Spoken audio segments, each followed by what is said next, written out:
Are we ready to start this show? I can't hear you.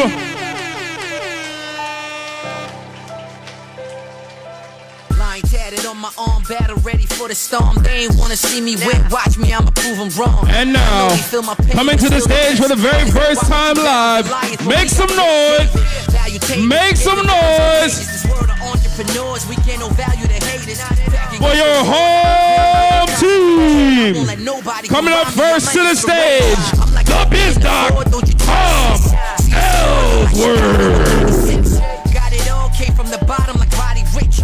Cock it back, but they probably miss. It's dedication in my crime, never love. Yeah, I felt, got back up. Up next, comedian extraordinaire, Vincent O'Shana.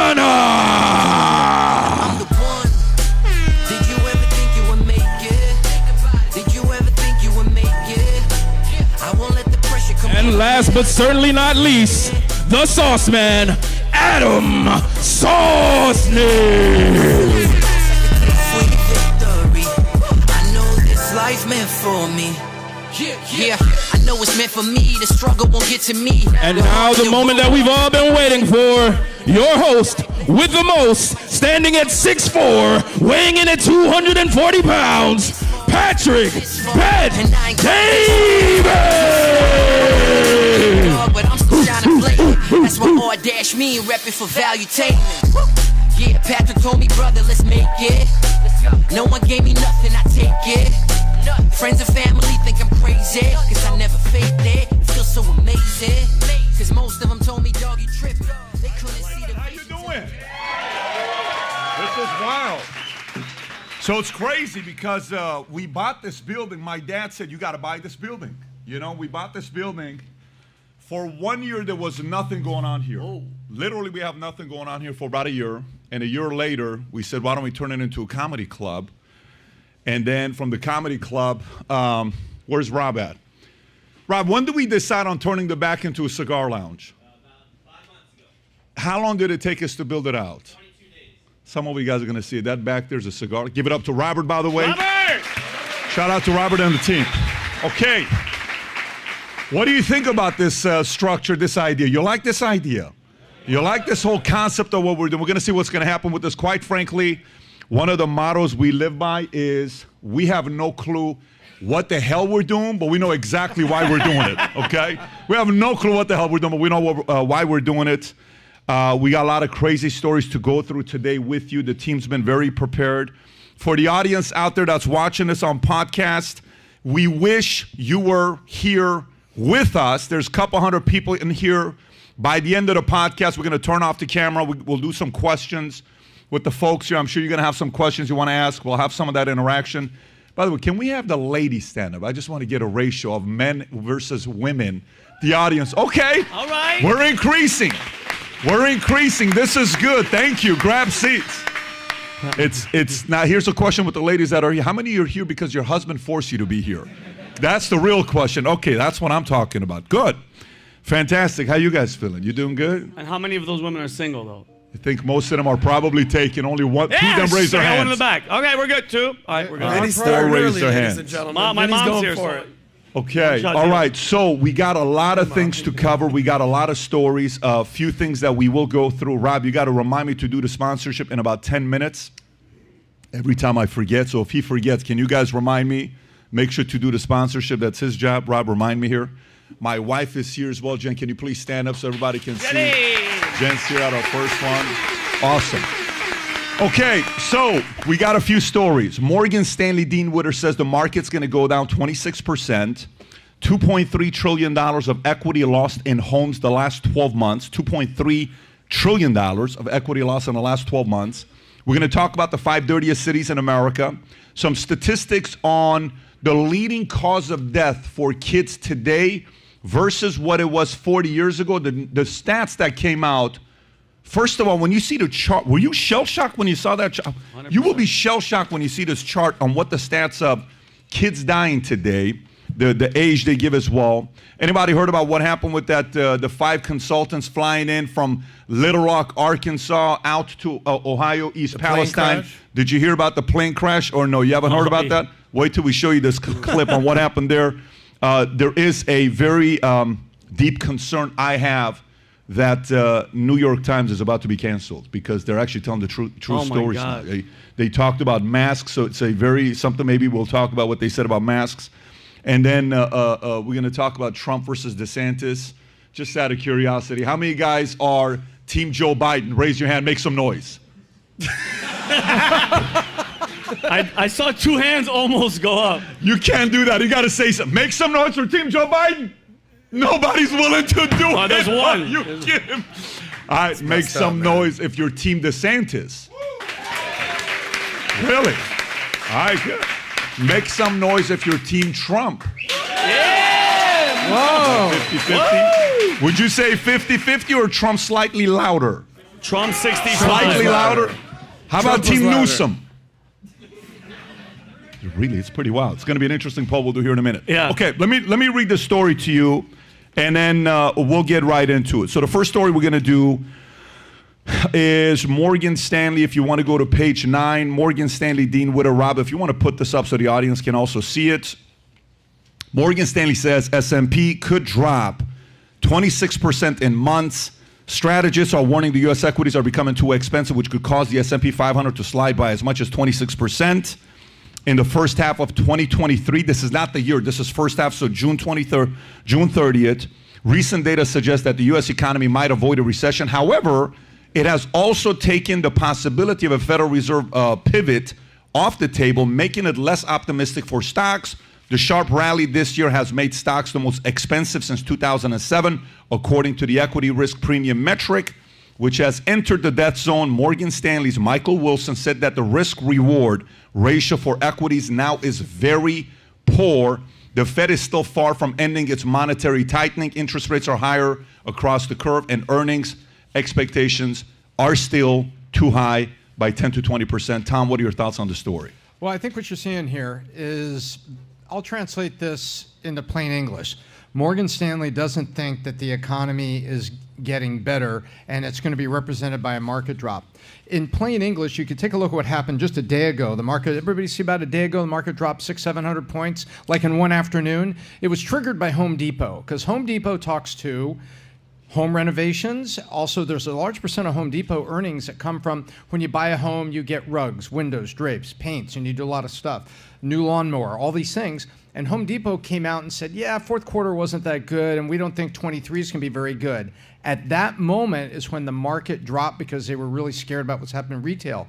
Morgan Stanley is looking at it and saying, hey, you know what? This thing is fragile. How fragile? Home Depot makes an announcement by noon, and by the afternoon, you've lost 600-700 points. So what Morgan Stanley is saying is that the economy is more fragile, and they think there could be a real drop. And we just saw it live. Walmart came out that afternoon, too, with some kind of bad news. And there it is live for it. It's a very fragile economy. That's what they're saying. And they see it could drop 26%. Adam, what do you think?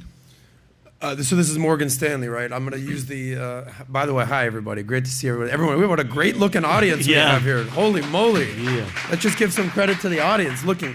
Our audience looks way better than I thought. Even you Trump supporters out there, you look way better than I thought. I think in the immortal words of Big Lebowski, Morgan Stanley, that's like just your opinion, man. So we see whether it's Goldman Sachs or Morgan Stanley or the big banks, the wirehouses or Credit Suisse or UBS, everyone has an opinion. If there's anything I've learned about the economy and the financial markets, nobody has a effing clue what's going to happen. I remember when COVID happened, and what was that, March of 20, right? And the economy tanked. And I'm in a group chat with all my buddies, and one works for Goldman Sachs. And we're all like, dude, like, what do you think? He's like, well, I actually sold all my equities a month prior. And we're all like, what the fuck? Tell us, dude, what happened? And what happened 6 months after that? The economy, the market bounced back tremendously. So I think what we've seen as far as by the way, how many people invest in the stock market here? A show of hands. So like the majority of the room, who is like, no way, I don't mess with equities, I'm all real estate, commodities. All right, so a couple Biden voters out there, like a couple. But what we've consistently seen is anytime there's a bear market, which we just saw COVID exactly, a bull market follows right up after that, time after time after time. So at the end of the day, you have to figure out what your age and your asset allocation is. So the majority of this room, good-looking people, looks like in their 30s, 40s, 50s, maybe. Anybody retiring or like trying to pull out their 401k money anytime soon? I doubt it. So maybe you got to talk to your mom. Shout out to Vinny's mom in the house right there. Watch your 401k, mama. But if you're not pulling out of the market, if you're not selling, if your home equity goes down 20%, stock market goes down 20%, if you're not selling, it's called realized gains. I wouldn't necessarily be a concern. Maybe you have an asset allocation strategy to be a little bit more conservative, but this is not a major worry for me. Well, how about we go into the next story, which kind of goes together with this. $2.3 trillion in value lost in equity in homes. How many of you have felt it? Have you felt losing equity in your area or no? Have you guys felt it? No? Yes? Can you raise your hand if you are? Some of you guys are in real estate, you're not. How many guys have lost money equity in your home, but you don't want to admit that the fact it's lower than what it was 6 months ago? Okay, that's a different camp to be a part of, Rob. I notice a lot of head nodding, but not hand raising. Housing market downturn wipes $2.3 trillion in value as experts predict prices could still tumble another 10%. The total value of U.S. homes has fallen a record high $47 trillion. I'm sorry. A record high of $47 trillion in June, collective value, to now $45.3 trillion, representing the largest June to December drop since the subprime mortgage crisis in 2008.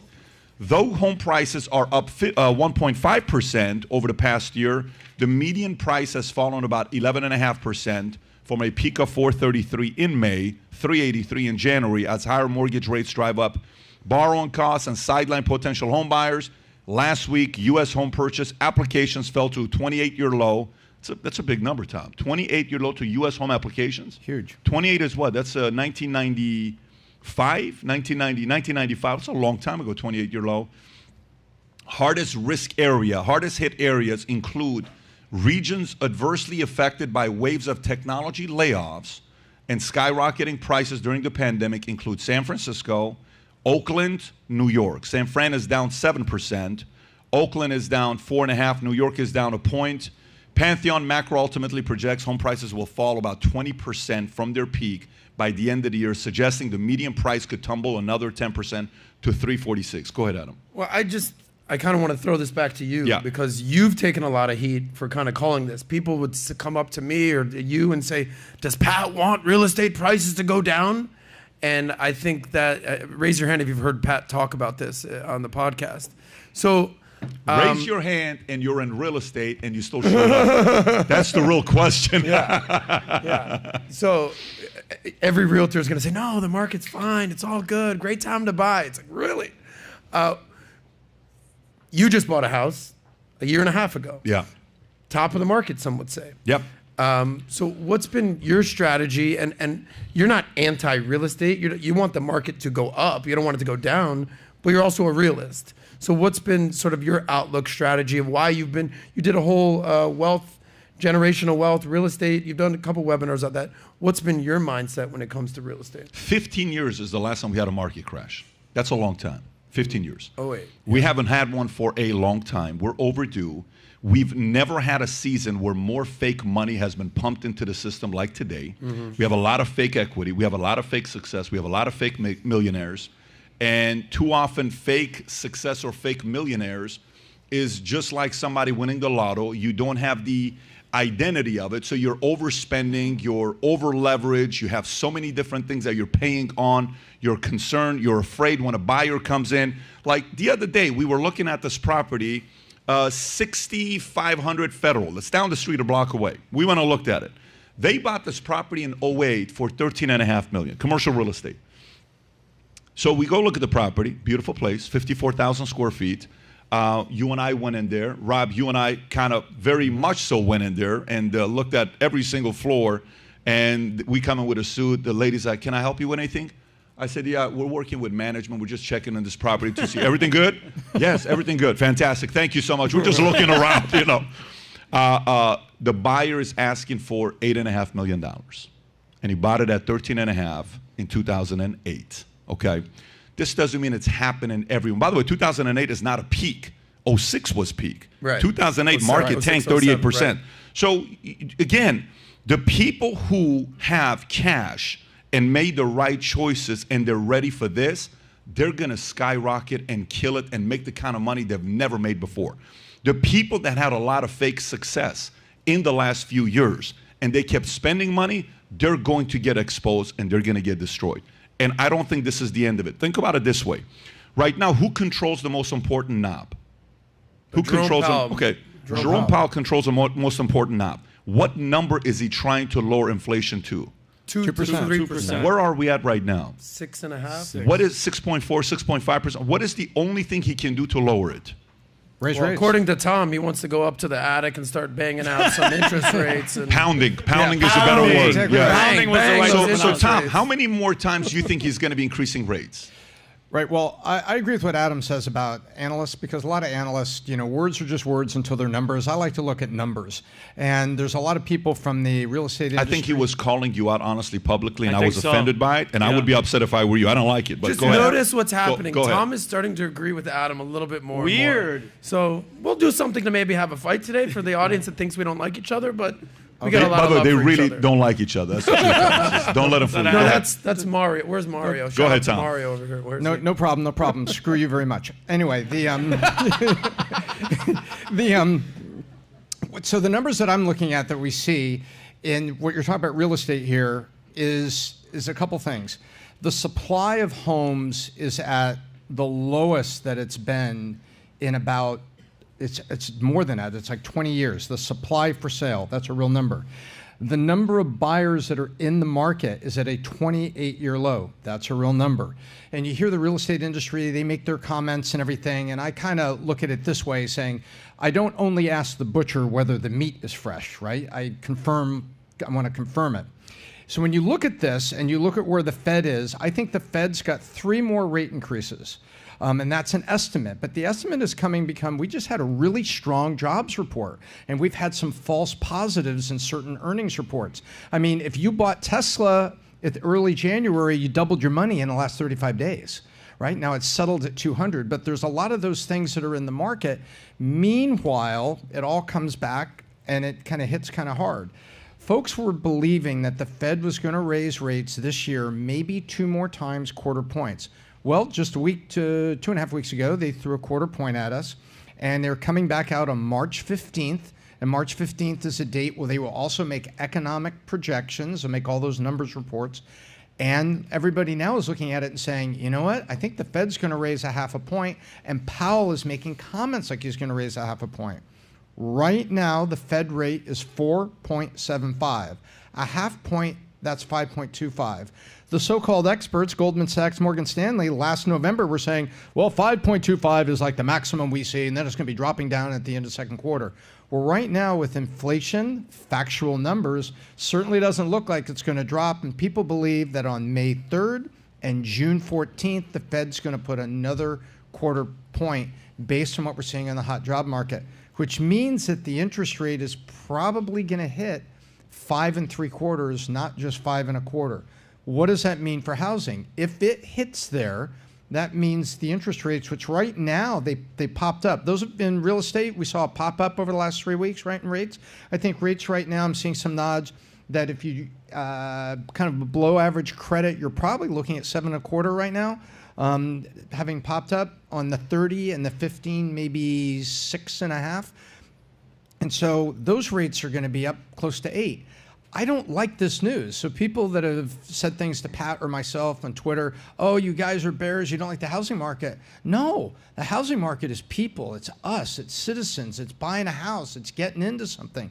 And these are facts here, these numbers that are not pointing to a rebound in housing in the first half of this year, along with, it looks like Jerome Powell is going to make 3 more trips to the attic to visit the cheerleader. Yeah. Bang.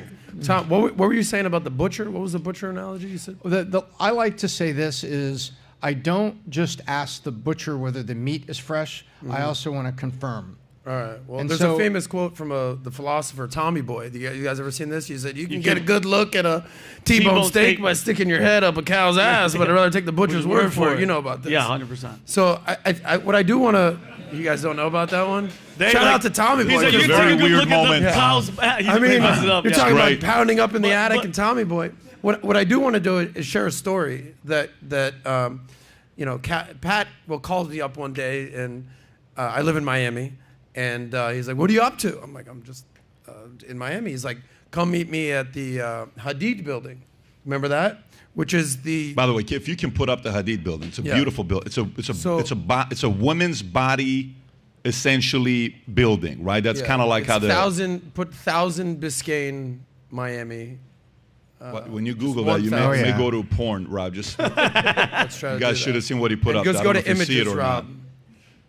It's a beautiful building right there. Yeah, beautiful building. So it's like the overhead shot of the World That looks Cup like stadium. a woman? Yeah, there's...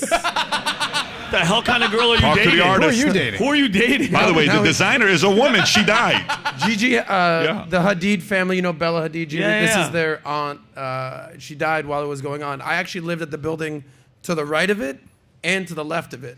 So Pat goes, I could not afford to live in this building. This is like David Beckham lives there and hedge fund guys. It's like minimum, I want to say $10 million entry. We're trying to get there. But he goes, hey, come meet me at this building. You're familiar with it? I go, yeah, I lived right next door for 10 years. So we go there and we go to the penthouse, right? Sick unit. And it was listed at, I want to say $40 million, give or take. And it was actually hilarious. We're on a tour. Mario's with us. And the lady comes to me and she says, like, so what are you doing? I go, well, I'm here with my boyfriend, Mario. And but he says it with a straight look on his face. Good. And meanwhile, she goes to Mario and she's like, so what are you and your boyfriend looking for? He's like, it's not. I like to mess with Mario a little bit. But Pat says, so this is... No, you got to finish the story. Yeah. Mario's like, who's my boyfriend? So it's like, well, you and Adam. Says, that's not my boyfriend. Yeah. Says, you know what? I really didn't see you guys together. I didn't see that he was your match. I would get a way hotter guy than Mario, for sure. But... he is. Shout out to Mario getting married and having a baby. Let's go, Mario! I mean, amazing. So we've got a brotherly love thing going on. So we go to this building. It's a $40 million unit, if not more. And Pat has his realtor that you brought, and the unit had their realtor. And Pat says, "Listen, let me just cut to the chase here. This is how Pat kind of negotiates." He says, "I'm gonna make an offer." They're like, "Great." He goes, "But it's gonna be very disrespectful." She goes, "Please don't disrespect. Don't disrespect me." He's like, "It's gonna be a disrespectful offer." And it was listed for 40. I think they bought it for 30. I want to say. Pat says, "I'm gonna offer. Would you offer 13? 13? I thought it's a fair offer. 13 million cash, 24 hours. Spit in your face disrespect. They said no, but I think they countered at what number? 18? 23. 23? It ended up selling at 19. Ended up selling at 19. Did it sell? It sold for 19. So here's my point. We're talking about the market. We're talking about real estate. Here's a unit that was ridiculous unit. Gorgeous. He even teased me with like, what do you think? Can you see yourself living here? And I'm like, Pat, don't even play with me right now.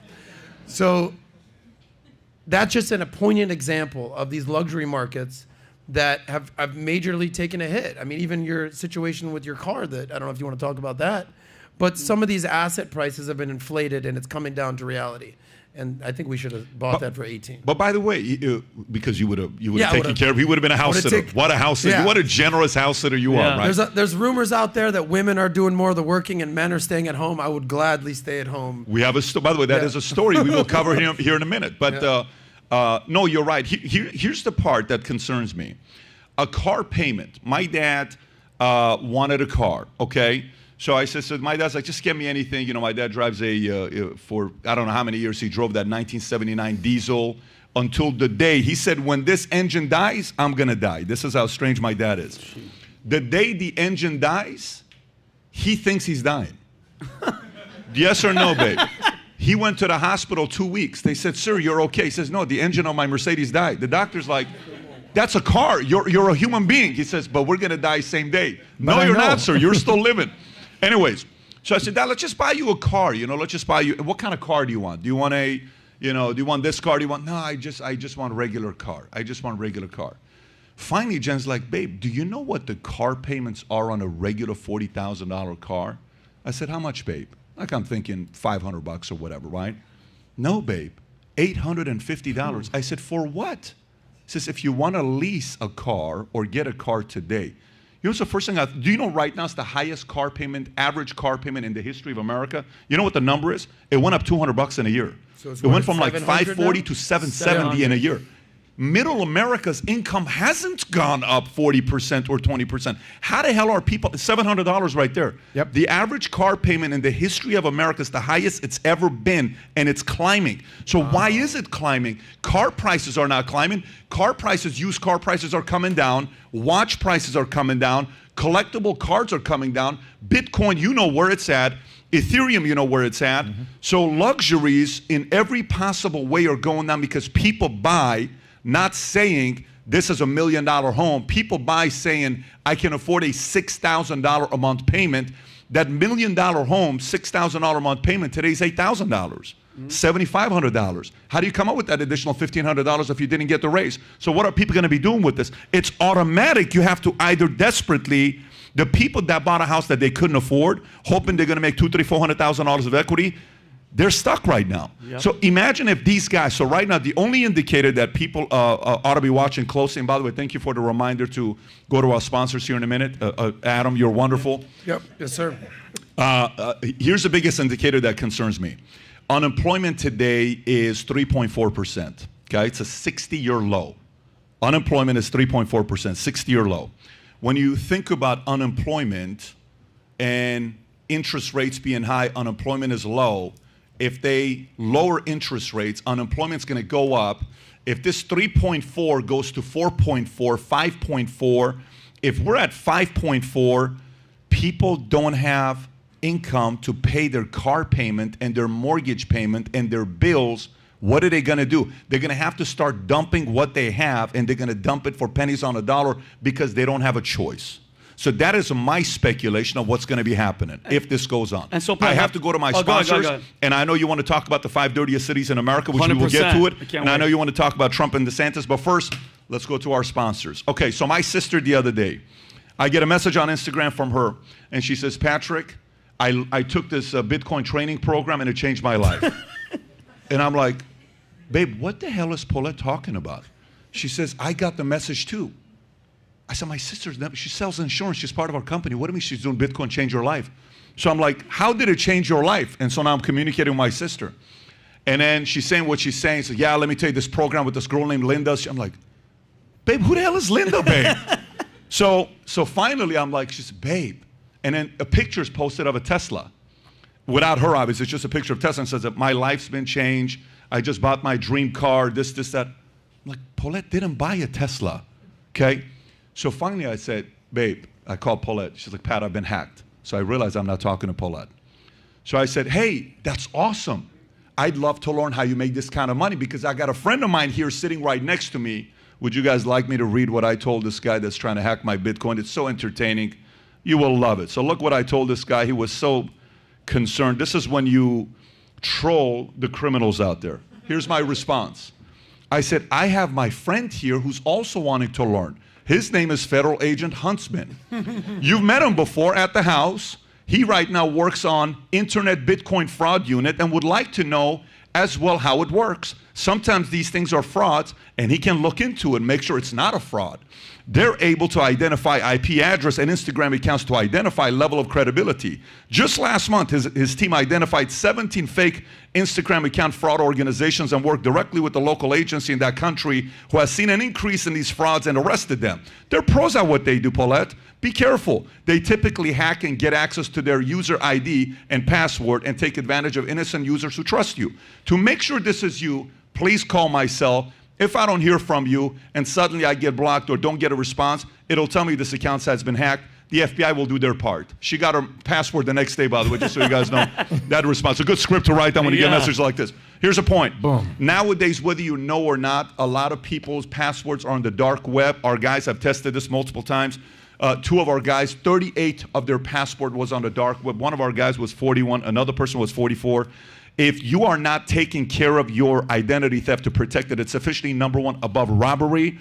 Aura is identity theft protection and fraud monitoring, a VPN password management and antivirus software, all combined into one easy-to-use app. You may have one of these tools, but not having all of them is like locking the front door, but leaving a back door wide open. Protect you and yourself from America's fastest growing crime. Try Aura for free for 2 weeks and see if any of your or your family's personal information has been compromised. Start your 14-day trial at aura.com/PBD. Once again, aura.com/PBD. The link will be below. So wait, having said that. Can your FBI friend, agent, is he fake or real, get the money that I sent your sister? Listen, one of the best things, you remember that one time that one guy called me and he says, yes, I want to teach you Patrick Bet-David's Bitcoin system. Yeah. So I called them. Do you guys remember when they would make the comments? By the way, sometimes people make these comments, so I call them. I said, so do you work directly with Patrick Bet-David's Bitcoin? We recorded this. It's on YouTube.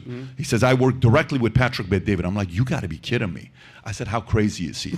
And he says, well, you know, he's I can't tell you. We can't disclose client information. Anyways, eventually, you have to know there's these people out there, if you're not too careful. We went to Angelo's the other day. We're at Angelo's having lunch.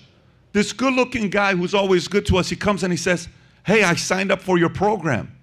Adam's like, what program did you sign up for? He says, I signed up for your Bitcoin program. I give $200. He says, I don't have a Bitcoin program. As crazy as it is, Nuts. you're getting a lot of these stories. Can I say one thing about that guy? He was the nicest waiter. Shout out to Angelo's out there. Yeah. It's like the best Italian restaurant. Patty, he's the nicest waiter. He's serving us all, like everything, hand and foot. And at the end of the bill, he goes, hey, by the way, just want you to know, the Bitcoin program that I signed up for, it's so good. You got the wrong guy. He's like, oh my. But it's real. This is like a real thing really that we do.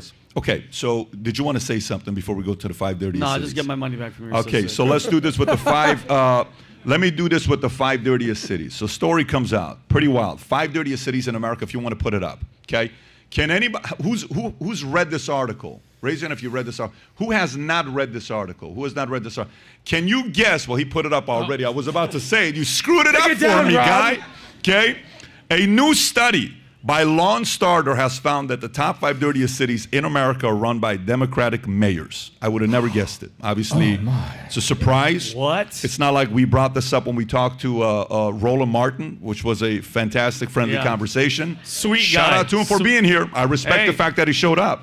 Houston ranked first for the dirtiest city. Anybody here from Houston, by the way? Anybody? Ooh, we got a couple people from Houston. We love you, Houston. My wife's from Houston. We got nothing against Houston. If you got any complaints, write to this guy. What's his name? Let's see. It's Jessica. Jessica Chasmer is writing this article. Houston is the dirtiest city, followed by Newark, San Bernardino, Detroit, and Jersey City. These cities were measured across 4 categories: pollution, living conditions, infrastructure, and consumer satisfaction. Houston was rated as the dirtiest city and ranked 3rd on pollution, 4th on poor living conditions, and 12th on infrastructure, and 34th on consumer satisfaction. Virginia Beach, the cleanest city in the country, is ran by Republican Mayor Robert Dyer. The city ranked 149th on pollution and 132nd on consumer satisfaction. Tom, why would this be a factor for cleanest and dirtiest cities ran by Republican or Democrat? What do they have to do with it? I think when you go to a world of entitlement and you're not allowing, look, when business invests, what do? They build a building, they build areas around the building, you're investing in it. And when you take a look at all these things, this is the outcome of entitlement. Houston, I think, and Rob, you could find this, is like #1 in worst traffic in America. Poor infrastructure investment. They managed to pass Los Angeles, which has had like the World Cup of bad traffic. 405 freeway. Oh my gosh, it's incredible. And what this is, if you fail to invest in the infrastructure and you're just running on tax the rich and entitlement, you're not really improving the condition of the city. And this is what you get. This is the outcome. And you go down all these lists that people say this, and this, and they say, wow. Take a look at this. And I don't think it's a coincidence that it's, Democrat, administrations doing this. You think dirty has to do with politics? You think dirty has to do with Democrat and Republican? Like for crime, I understand when we're talking crime, 27 out of 30, because we talk about the fact that you're funding into. So let me ask you a different question. What can a mayor do to make their city cleaner? What can a mayor do? What policies can a mayor come up with to make their cities cleaner? When you enable entrepreneurship and you enable job creation, people have jobs and you're going to reduce homelessness. So anybody that's been to San Francisco sees what the outcome of chronic homelessness looks like. In LA, you get people off the streets. And you have the ability to reinvest in schools, and you have the opportunity to do this.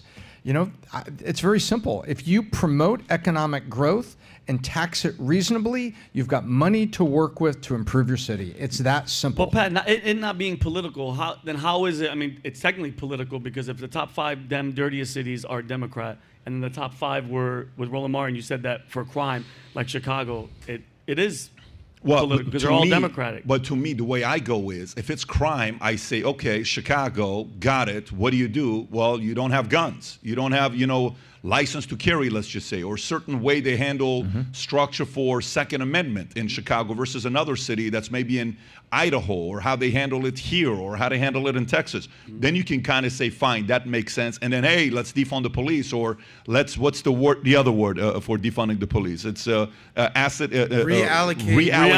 of funds. Which is another definition for defunding the police. Then you can directly say, there's a reason why this city's crime is so high. But dirty is what? What policies cause a city to be cleaner? What policies? Yes, please.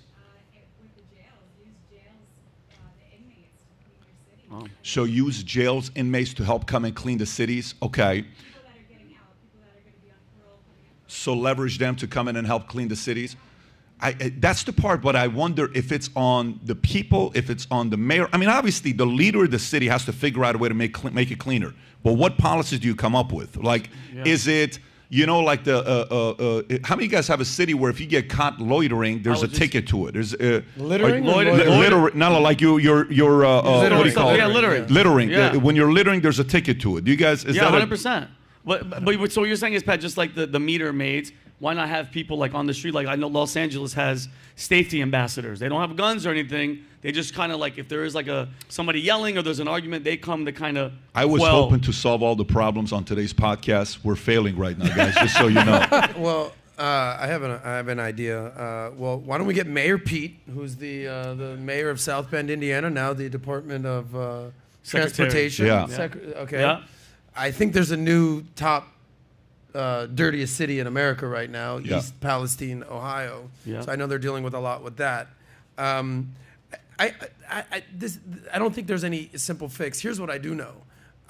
What do you think the biggest city in the country that voted Republican in the last election, Trump? What do you think the biggest city was? Anyone? 200 people here? Nobody's got a big city that you think voted? So there's 0 big cities that have voted Republican. 0. The top 50. So, think about even the reddest states. Alabama, okay? What's the capital of Alabama? Birmingham, Democrat. Texas, Dallas, Democrat. Go down the list. We all know the Republican states. We know the red states, okay? But the bigger the city, the more people, the more liberal they tend to be, the more open they are to new ideas. Now, some of it is a little ridiculously far-fetched, but the more conservative the cities, the more that they're kind of like, let's just stay how things are. So I think the bigger the city gets, the more likely it is to have a Democratic mayor. That's a different conversation though. So let's finalize this topic and let's go to the next one. Here's what I would say. I think it is a cultural thing. By the way, I don't have like the solution or the answer to it. Did you guys see what happened at World Cup when Japan came and played, what they did afterwards? Did anybody see the clips right afterwards, what happened? Did you see this or no? They cleaned all this bleachers. They cleaned fans. Yeah. They cleaned everything after themselves, and you're like, wow. Yeah. So then other countries who were playing, they were kind of like, let's do the same thing as well. And it became like a cultural thing for us to clean up. There they go. And you're like, wow, this is not what we do in Germany, or this is not what we do in US, or this is not what we do in such and such. And other people started picking it up. I don't know. I think if somebody from the top is speaking about it, you definitely can do something about it. The whole San Francisco story. Have you guys been to San Francisco lately or not? Who's from San Francisco, actually? Anybody from San Francisco? Have they started cleaning up San Francisco? Can you say it louder to the people in the back that can't hear you? Hell no. And he's from San Francisco, right? So just 10 years ago, babe, when was it you and I went to San Fran? We'd go there regularly. Was that 8 years ago, 10 years ago, 5 years ago? Yeah. And then we went when we went to Napa. We went when we went to Napa. You're right, yes. And AIG, I remember that. And the place, well, by the way, great meeting it was there. So the place was cleaned. And you look forward to going to San Francisco. Versus today, you go to it. We were there. I'm like, what the hell is going on? Look at this. Yeah. This does not look like San Francisco. It looks like a complete different city. The responsibility is on the mayor. I guess one of the things could be said is, what is the standard that you take with homelessness? What is the standards that you take with fines? What is the standard with cultural day where, hey, what if we had a one-day cleaning day? Let's all get out there and clean the city. What if we did something culturally that we can make this place a better place? Yeah. What if we did something like that? You know, remember the day that in California, to deal with gas, they did the one day you couldn't drive. Who remembers that one day? Who remembers? Anybody remembers this? Stay On home the if you- 405 was closed, or the 101. What was it called? Carmageddon. Yeah. How long ago was that? Like 2013 when they did that. And it was one day everybody took a break, and it was one way of doing this. Imagine you're the mayor of a city. Yeah. You're like, listen, guys, here's what we're doing. We have gotten the top 20 CEOs of the top 20 companies in our city. And here's what we gotten all the CEOs to agree to do. One day, paid leave to go out there and all of us volunteer to clean our city. Wouldn't that be a sick idea if somebody Sick did that? idea. Who would vote for that, by the way? How many guys I would be would. like, yeah, I'm okay with going out there supporting it? I think it's something like that they got to do to clean their cities. Houston's not growing because it's a bad city. They just went from number 4 years ago. They passed up Chicago as the number 4 city to now number 3. A book that was written 15 years ago called The Next 100 Million. We spent time with this author at somebody's house in Malibu. And he said, by the time the next 100 million people are born in America, Houston will be the number 1 city in America. Wow. This book is called, that's the book. If you want to zoom in on the book, when did it come out? 2010, 13 years ago. The day the next 100 million people are born in America by 2050, he predicts Houston will be the number 1 city in America. Wow. It's a big city. We just moved a couple of our guys to Houston. It sounds like they're getting your message about having babies out there in Houston. If there's any Yeah. message I got, man, Yeah. parents, raise your hand. I'm just curious. Let's do a quick survey. Keep your hands up if you got more than 1 baby, more than 2, 3 or more, 4 or more, 5 or more, with the same Wow. wife. With the same wife. Okay, his hand went down. Yeah. There we go. He's like, well, it's kind of like 4 wives. Yeah. By the way, funniest story. One of our agents 7 years ago, he comes, he says, I want you to meet my kids. I said, great. Met the kids. I said, how old are your kids? I said, they're both 19. I said, oh, when's their birthday? Well, he's June and she's July. So I want to ask the question, but I don't want to ask the question because his wife is right there.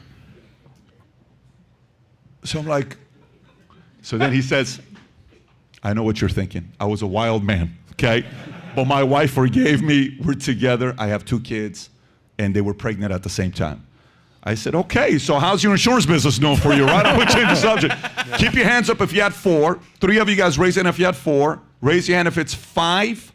Anybody 5? Really? 5. 5 officially your LDS, and I know, Joel, you're not LDS, right? 6. 6? All the way. Can you stand up, please, if you're at 6? They're tired. Are you really They at can't 6? stand. He's tired. Are you really Oh, at she's 6? All 7? right. 7 7. kids. Make some My lucky noise. number. Your husband's here as well? Your husband's at home.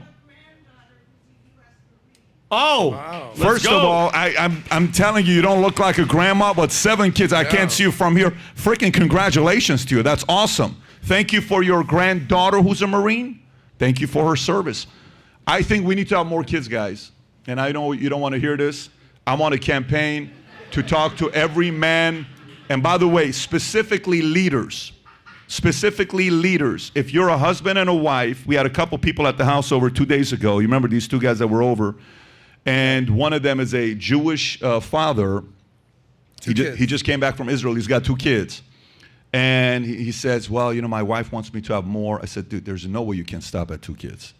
He says, why not? We're making money. We can put time into our 2 kids. Why should we have more than 2 kids?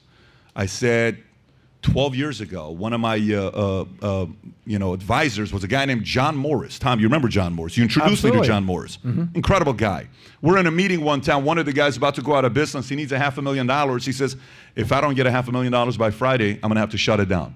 He makes a phone call. An hour later, the guy gets $500,000, stays in business. Like, that's the kind of a guy that John Morris is. Anyways, I said, John, in our monthly meeting, how many kids do you have, John? 2 kids. You 2 kids, yeah. You're 60 years old, 2 kids. You're smart. Why 2 kids? Biggest mistake of my life. I said, biggest mistake of your life? He says, biggest mistake of my life. I said, tell me why. He said, tell me what thing in our lives we stop doing the moment we get very good at it. He says, at 2 kids, I barely learned how to be a parent, and then I stopped having kids. We should have had 4. Then I came home, I started campaigning. Bet David's for 4. Bet David's for, now he said Bet David's for 5. Yeah. We ended up with 4. But to those who have money, you teach the right values and principles. Please look up to that lady back there and go have 7 kids. Can you please do that? Because others are having more kids, and you need to be having more kids. All right, let's go to the next story. Let's go to the next story. By the way, are you guys following this East Palestine story closely or no? What's going on here? So let me tell you what happened with our guy. So I'll show you a video of, should we first read this article or just show the video so they know what's going on here? Well, anyways, there's 5 consultants that are traveling from Clinton Airport. No joke. Little Rock. Arkansas. They're flying to Ohio, East Palestine, to check to see what's going on. Here's what happens to them. If you want to play the video first, if we have it ready, Rob, let's watch this video together. Go ahead and play it. We have breaking news tonight of a plane crash in Little Rock, Arkansas. Just minutes ago, we learned the people on board were actually headed here to Northeast Ohio to help clean up the Oakwood Village explosion from Monday. All 5 people on board worked for an environmental consulting firm. The plane took off from the Clinton National Airport around noon and was headed for John Glenn Columbus International Airport. Right now, we are digging into this story. We'll have much more on air and online as soon as we learn it. I mean, so we can obviously say it's appropriate to say what? A strange coincidence. yes. Fine. What are they going there to look for? So we have a new member of the Valuetainment team. We're testing something. It's a guy named Dodge. Do you have Dodge's video? We flew out Dodge and Malik to East Palestine to see what's really going on, because I believe a bunch of people visited there. We know Pete hasn't been there. He's got a very busy schedule. Pete hasn't been there yet. Yeah. It's been 18 days. He still hasn't visited. President Biden was in Ukraine on President's Day. He hasn't visited there. But we sent, Trump was there yesterday, I believe. He was there yesterday or 2 days ago. I think he was there yesterday, He Wednesday, was there right? and he was at McDonald's. So this is our guy who is there, show called Dodge, segment called Dodge This, and he actually drinks the water. Watch this video. Drinks the water. The same. There has to be some semblance of a cover-up. The residents have not been given the correct information in a timely and efficient manner. Not enough people have been given enough funds to successfully relocate for a safe amount of time. And the relocation payments of people for evacuation was only in a 1-mile radius. Meanwhile, you're seeing dead fish all the way out to Cincinnati. You're seeing the water contaminated Youngstown. This goes on for hundreds of miles beyond this 1-mile radius contamination zone. So there are a lot of residents, even in this town, that are not receiving the help that they need. So that's why we're here at Valuetainment. We're actually talking to residents. We're telling people how they can help. And we're getting the truth, because quite frankly, if you listen to any governmental entity, Republican or Democratic, doesn't matter, a lot has been left off the table in terms of what they're telling us. So that's why we're here. And a lot of people are too scared to do this.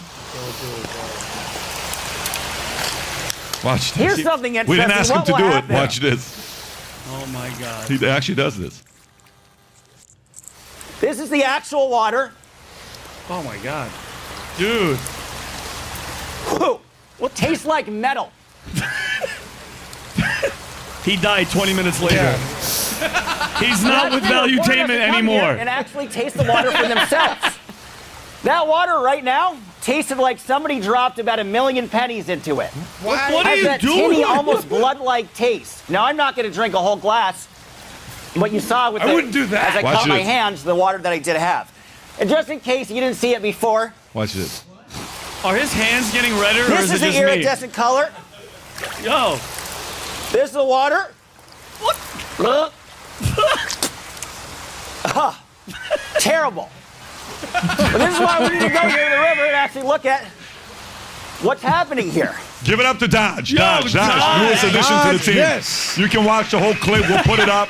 He talks to all the people out there. And Vinny, what do you think's going on? What are your thoughts on this whole story? Well, first of all, since you said the Clinton situation, I don't know if anybody's been following who Mark Middleton is. One of Bill Clinton's top aides last year in May. I know Adam loves these type of stories. I saw your body language. I love Well, conspiracy hold on. theories. I'm not a conspiracy theorist, and I love people just brush off. People have different opinions. I'm a coincidence theorist, okay? His name is Mark Middleton. You guys could look it up. Last year in May, this dude, he was the top Clinton official, worked in the White House. He led Jeffrey Epstein into the White House to visit 7 out of the 17 Put up the story. times. Put up the story Yeah, you so can they put it up can there, see it. Tom. I texted to Rob. This dude at his house in Arkansas, speaking of Arkansas. Okay. Oh, yeah, Here. right here. So That's he was Assyrian for those who speaks Assyrian? Any No one Assyrians? does it. We have a Nobody. very big Assyrian My mom community, by the and way. us. Go So, ahead. so this dude, top aide, ties with Jeffrey Epstein. He was found hanging in a tree with an extension cord around his neck, gunshot to his chest, no gun found. Apparently a squirrel took it and sold it on the black market. But they just ruled it yesterday that it was a suicide. So wait, I'm a conspiracy theorist because he's tied to all this stuff. Epstein, all this information is coming out.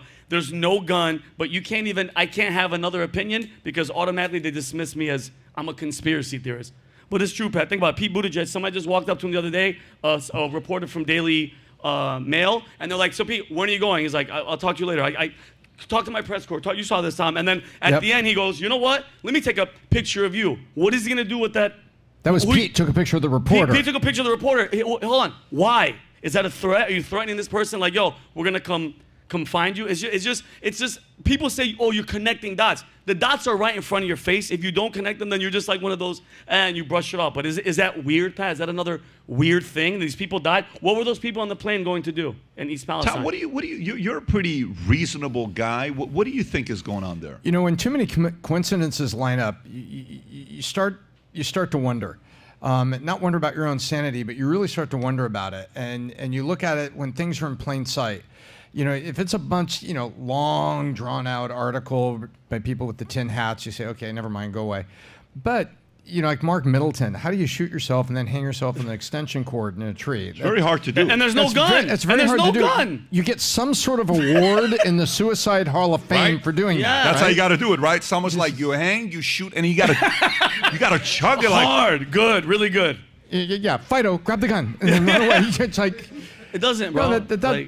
And this whole plane crashing into a grassy knoll, and that the lady that noticed it was going down from the 6th-story window of the book depository. That's kind of odd to me. I mean, it's like odd coincidences. It just really, really bothers me. It's like New York in the 80s.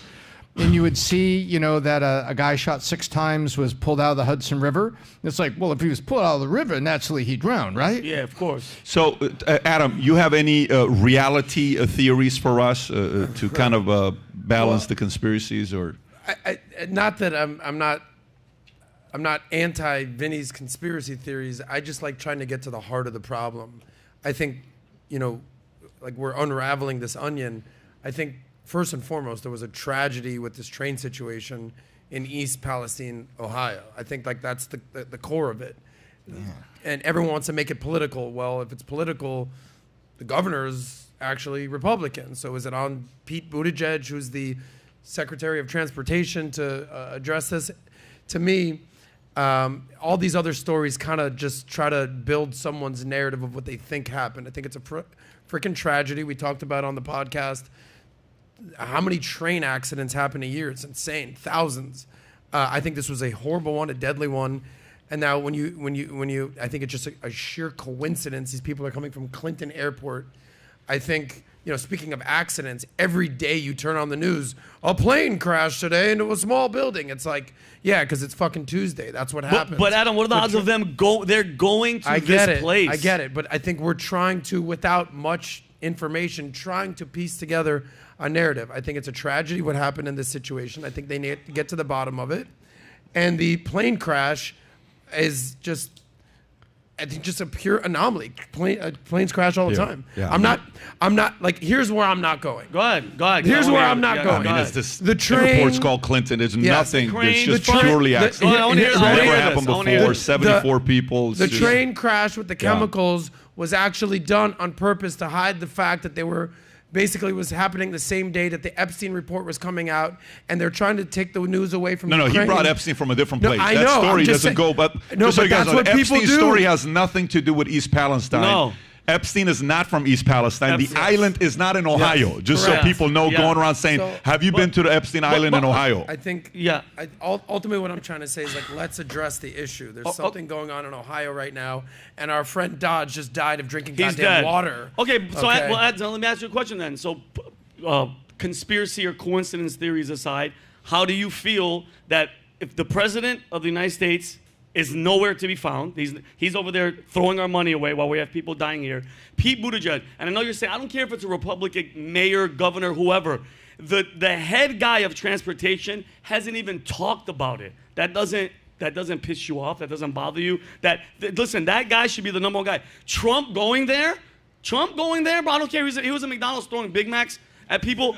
I don't get one of my friends was like, who's kind of on the left. He's like, what kind? Why McDonald's? I go, bro, it's East Palestine. There's 9 people there. There's no Morton Steakhouse.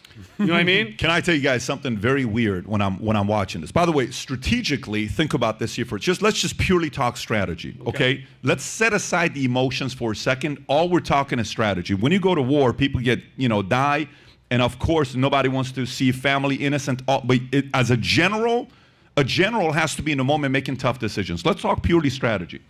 If it's pure strategy, how did DeSantis go from winning by only 34,000 votes to winning 1.5 million votes in the great state of Florida? How did he do it? Did he do it because he only went to Republican counties? Did he do it because he only went to Republican cities? Or did he do it because he won Miami-Dade?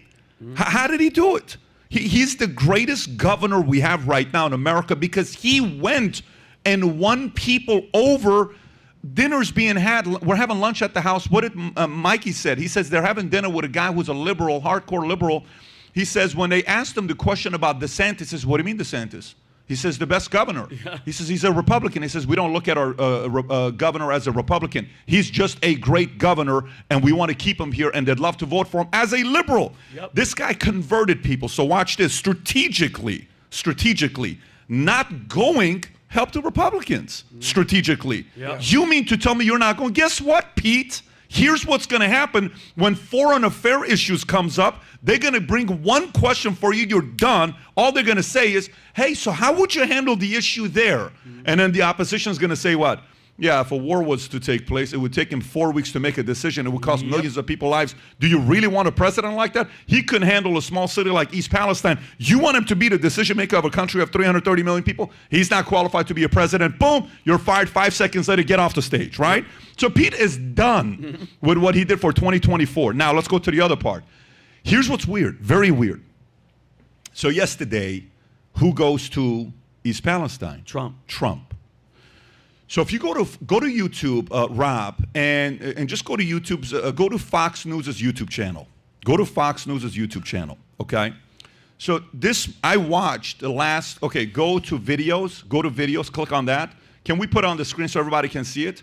Okay, so Trump in 2015, 2016, if you go back and look at the videos on Fox News, literally, every 3 video was about Trump. So Trump just went to East Palestine. Of the last 50 videos that they just uploaded, how many of them should be about Trump? All of the last 50. What do you think it should be of the last 50? 5, 10 should be about Trump. Watch this. Let's count.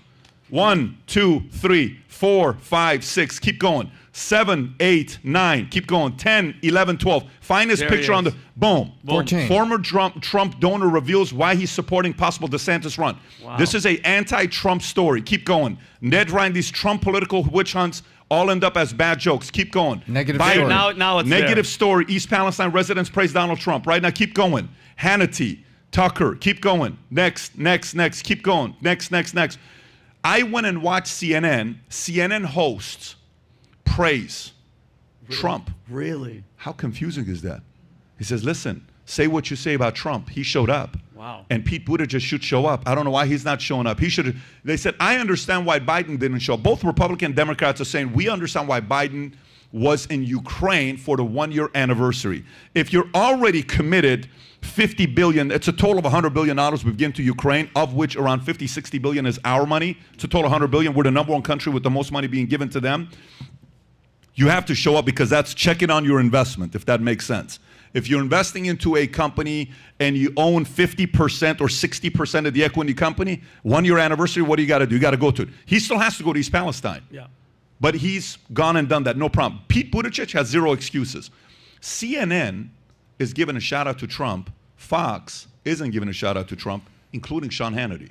Sean Hannity discussion on East Palestine was only a few seconds. CNN talked about him visiting East Palestine. So what is this telling you? Here's what it's telling you. Fox today is Team DeSantis. Fox is no longer Team Trump. Yep. Just so everybody knows this part here. Fox is no longer Team Trump. As of right now, it's purely DeSantis. Whether you like it or not, go do your own research, listen to these guys. So I'm willing to bet there's a conference call or a conversation saying pump the brakes if we're going to go full Team Trump, or if we're going to go full Team DeSantis. We feel better with DeSantis right now. The polls are coming out. I got a couple polls here on popularity where DeSantis is showing ahead over Trump. So Fox is taking that position. CNN on the other side, they're also looking at this saying, well, DeSantis just has the most impeccable resume today. Okay, it's hard to beat his resume. Say what you want to say. You have to explain 34,000 to 1.5 million. You can't win that. It doesn't matter what anybody says. I went from having 34,000 subscribers, and I've increased it by 1.5 million subscribers. Go ahead and beat me. What's your argument? Mm-hmm. Say whatever you want, and more people are coming to my state, and we're safer, and we're this, and we're that, and we're this. That's a beautiful resume. So that part that Trump, who had Fox News, Trump, who had Hannity, Trump, who had everybody on Fox when he was on the shows, that's going to be missing today. So I think this kind of leads me to the conversation about Trump and DeSantis with head-to-head matchup, what it's going to look like. And Trump is still making the comments. How many guys don't like it when Trump says, I would never call him meatball, I would never call him meatball, I would never call him. Does that bother you? Or do you kind of find that funny when he does that? How do you take that, by the way? You guys don't have an opinion on that? Do you see when he says the meatball stuff? Or do you like it or you don't care if he does it? That's who he is. You don't care about it. Okay. So some people made a comment about this, and I want to get your thoughts. Some people said, like, here's a tweet from a couple days ago. I will never call Ron the sanctimonious Meatball Ron, as the fake news is insisting I will, even though Fox News killing Lightwell, Paul Ryan is revered by him. Low energy Jeb Bush is his hero and always had his side. His beaches and states were closed for long periods of time. His testing for the China virus didn't work out too well, and his loyalty skills are really weak. It would be totally inappropriate to use the word meatball as a moniker for Ron. Okay. A lot of people don't like this commentary on what Trump said. I'm going to go to our friend first to see what he thinks about it. Adam, tell me, what do you think about the approach Trump is taking with Ron DeSantis? You got to understand Trump's humor here. It's like, I don't care what you tell me to do. I'll never call him Meatball. No, I'll never do it. Never in a million years am I going to call him Meatball Ron. I'm not going to do it. No matter how hard you encourage me to call him Meatball Ron the Sanctimonious, I'm just not going to, I'm not, buddy, I told you I'm not going to call him Meatball Ron. It's like we've seen this shtick. Unfortunately, for Trump, and to my friends in the room here, the shtick's getting old, guys. It was very new in 2015. Very new, whether you like Trump, whether you didn't like Trump, it was fucking new. It was like, what? This guy's on stage calling out Republicans. This is crazy. Little hands, Marco Rubio. I got bigger hands. This is crazy. It was so new, it was so fresh that people just, it was must-see TV. At this point, even Fox News is like, ugh, just fade away. And they basically said, we'll take all your policies, because I've been very clear, a lot of Trump's policies were good for the country. But all the name-calling and the childishness and the divisiveness, it's like we can do away with all of that and just get the same policies with Meatball Ron. And that's, I think, where the fervor of the country is at this point. And here's my last point. If you want to just win a Republican primary, nominate Trump. If you want to lose the presidency, again, Go ahead, guys. Trump 2024. Good luck. Well, but Pat, can I say one thing though? Are we? Adam will be in the back for those I want to talk to him. Yeah. If you have Gladly. any issues with him, he'll be right here. But just to be clear, I will gladly vote for Meatball Ron DeSanctimonious. Gladly.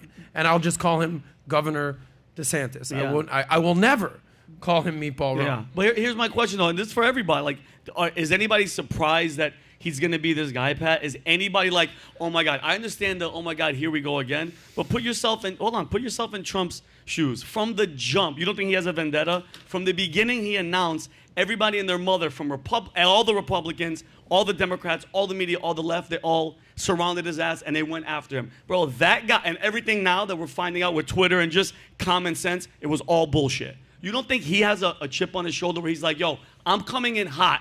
He's a winner, bro. Say what you want. He's orange or whatever the hell people say. Bro, that guy is a winner. He wins in real estate. He's a freaking boss. And with all the stuff culminating around what everybody was around him, bro, he is in attack mode. And guess what? He's a competitor, bro. When you know you have Ron DeSantis, the meatball, coming up with you, bro, you got to talk smack. He's the golden child. So guess what? I'm not surprised. And guess what? The gloves come off. He's a fighter, bro. And it's gonna be interesting, but it's gonna be a hardcore fight. Let's talk to a very stable man who's a father of 2 girls, professor. You know, just took his kids. They're rock star kids. 4.6 GPA. One of the best golfers in the country at 16 years old. She is. I've watched him as a father, as a businessman, as a advisor. Tom, tell us. What do you think is really going on here, and who do you think is going to have the edge when it comes down to winning this whole thing? Well, there's 2 things that people need to understand about Trump. You don't have to love him, but go look at the videos like when he sat there with NATO telling them that they had to pay their fair share and how he defended America's economy. Go look at how he stood up to China and said, this is the way I'm going to play this game. And then when he gets out on the field of play for politics has been set. You do your sound bites, and then all your proxies go out there and spin it to the media. And then this guy comes out and says, I'm not playing your game the way you want me to play your game. So you are a disaster.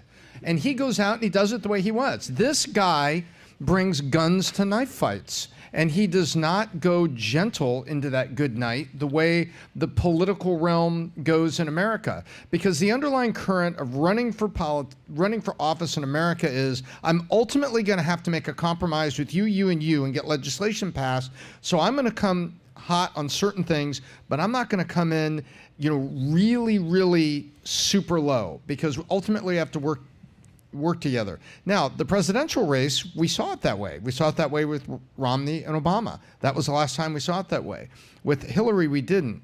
And DeSantis is taking a normal progression of people love me in Florida because I executed. Hurricane, I executed solutions. Economy, I executed solutions. COVID, I executed solutions. And then everywhere but Broward County and a little part of Orlando said, you're right. And I like what you did to my state, and I'm voting for you. And he gets almost 1.5 million vote differential there. He crushed the opponent. Well, that guy is taking his normal next political step, and he's running into a buzzsaw with a guy that does not play by the normal set of rules in terms of the campaign. And I'll tell you, that's what you're seeing. And you're seeing Trump be Trump, and you're seeing the political establishment and the media, they don't know how to deal with that. Here's my, I'm by the way, it doesn't bother me at all. When people ask and say, hey, how could you sit there with Antonio Brown? And he says, you idiot, what do you know about Liberty City? And all I go, okay, cool, I got you, okay. Yeah. I'm going to go to your city to learn about your city. And I'm going to go be a Dixie, what do you call it? Winn-Dixie bagger, and to learn what that city's all about, because maybe I'm an idiot, okay, and I'll learn about your community. But here's the part. He tried to compare Liberty City to Iran. He's like, there's guns out here. It's like, I'm from Iran. From Iran, bro. How about bombs? Yeah. It's a big difference. And you didn't really understand me, boy. You didn't understand me. This is just a parody. You're funny. It's a parody. but you know what it is? Here's the part. You have an opponent. If you know your opponent's dirty, and he's dirty, and you're shocked, you're a fool. Do you understand what I'm saying? Mm-hmm. If your opponent plays the hardcore Christian, Mike Pence do-gooder, all this stuff. And then something comes out, he doesn't know how to handle it. It's like, you can't use that card. If a girl came out for Mike Pence, what would the world react with? Yeah, right, buddy. No. You wouldn't even believe it. I wouldn't believe it. He doesn't travel without his wife or but would not what be in I'm the saying same room as a but lady. that is Trump's brand. So for people to say, how could you say something like this? You must not have been following this guy for decades. That's who he is. Here's my concern. My concern is a different concern. There's a reason why Joe Rogan is the GOAT of podcasting. So hear me out. Number one, he's super likable. Super likable. Like, it's unbelievable how likable he is. He's sincere, he's authentic, he's straight up. But here's also the other part, okay?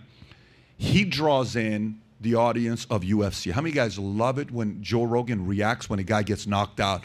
Oh my God, it's like, dude, we can't wait to see that. And then the meme, he's interviewing everybody with the mic in the face after whatever happens. He's right. It's awesome, right? These Joe Rogan memes. Yeah, that picture right there. It's sick. It's awesome.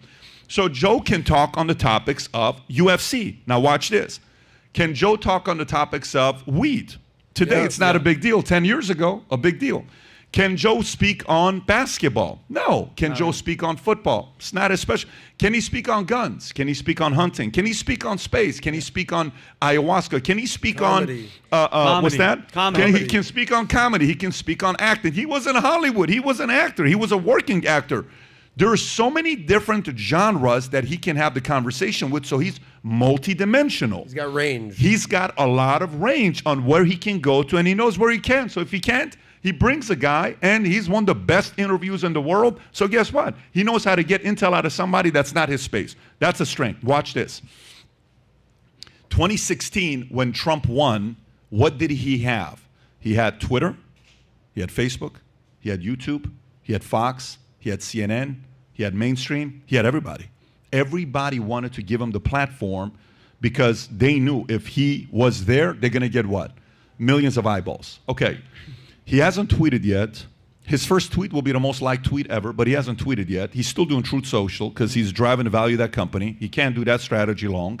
Facebook is back. Instagram is back. He's going to have to use those things. If Fox is not platforming him regularly, if he's not going after them, and Fox, quite frankly, doesn't care, doesn't act like they care right now, who else does he have? Because you need someone from mainstream, you need someone from social media, you need someone from business. Schwartzman is now saying they're going to support DeSantis, and Schwartzman was a big.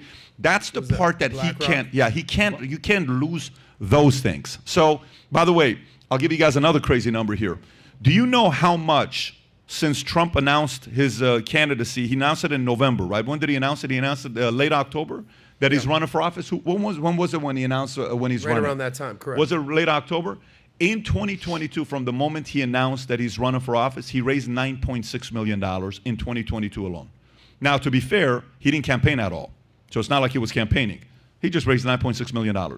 Do you know how much Ron raised just running for governor in 2022? Do you guys know the number? $211 million. One state governor. That's real money. Okay? Say whatever you want to say. This guy's getting $2.5 million checks right now to support him. Mm-hmm. So, why do you think that is, though? But what the point, all I'm saying to you is, the art of raising money is something not a lot of people can do. If you raise $1 million, mayor is what? Mayor, you need like depending on the city you are. Congress, some of the cities in Atlanta, Georgia, that were fighting, the budgets were like 100 million, 50 million. Remember that, how big it got for some of these cities? But if you're raising 210, Jeb Bush had the last name of Bush. He was a two-term governor. When he ran for president, he raised only 140 for president, and his father's a president. His grandfather's, his brother's a president. His grandfather was Senator Prescott. You started with 140. Bro, DeSantis raised 210.9. You have to pay attention to this part, and people vote with their money. Yep. Every time you want to know like how we vote, the way people go vote at Starbucks versus, Coffee Bean, you're voting with your money. If you go buy Ford over Chrysler, that's a form of a vote that we're putting in place, right? So now, this doesn't mean anything if Trump starts doing his rallies and he starts creating momentum and he goes on Twitter and he starts being active on Facebook and Instagram, he's capable of raising the money. Now, some will say what? The difference is what? Who needs the money? Who doesn't need the money? Who doesn't need the money? Trump doesn't need the money. DeSantis needs to raise the money. So that's the part where he's like, well, unlike him, I don't need people's money. He's bought. That's what Trump's going to say. Got you. Trump's going to come and say, because that's his position, he's going to say, well, yeah, of course he's raised that kind of money. You know who's giving them the money? This person, that person, this person, that person, this person. He's the institution. He's the establishment. He has to do all these favors for them. So you just have to know this is what we're going to be hearing the next 12, 18 months, them going back and forth. And the votes, the American people are going to make a decision, and they're going to say, I'm going to go this way or that way. But I think if you think it's ugly right now, by the way, I'm telling you, this is less than 1% of ugly. Yeah. We're not even at 10% of ugly. It's going to get ugly. The moment DeSantis announces he's running, Trump's going to take out his torpedo. He's going to take out his... Let's go guns blazing. Go ahead. I think something to consider is, you talked about establishment, is that, so we all remember when Bernie and Hillary in 2016, was it 2016 and? Yeah, it was 2016.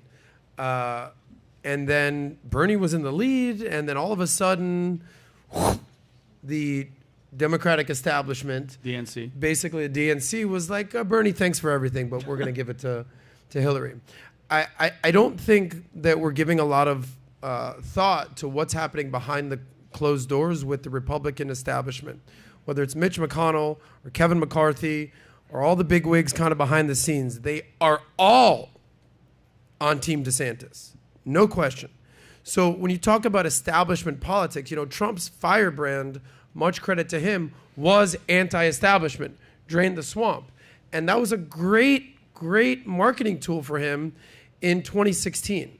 But I think the overall temperature of the country is just like, Trump, thanks, bro, but keep it moving. And everybody in the establishment is going to do everything they can, from McConnell to McCarthy to Romney, all the way down, to ensure that even if it's close, Meatball Ron's going to be the nominee. That's my opinion. Any different thoughts you guys have before we go into a different story?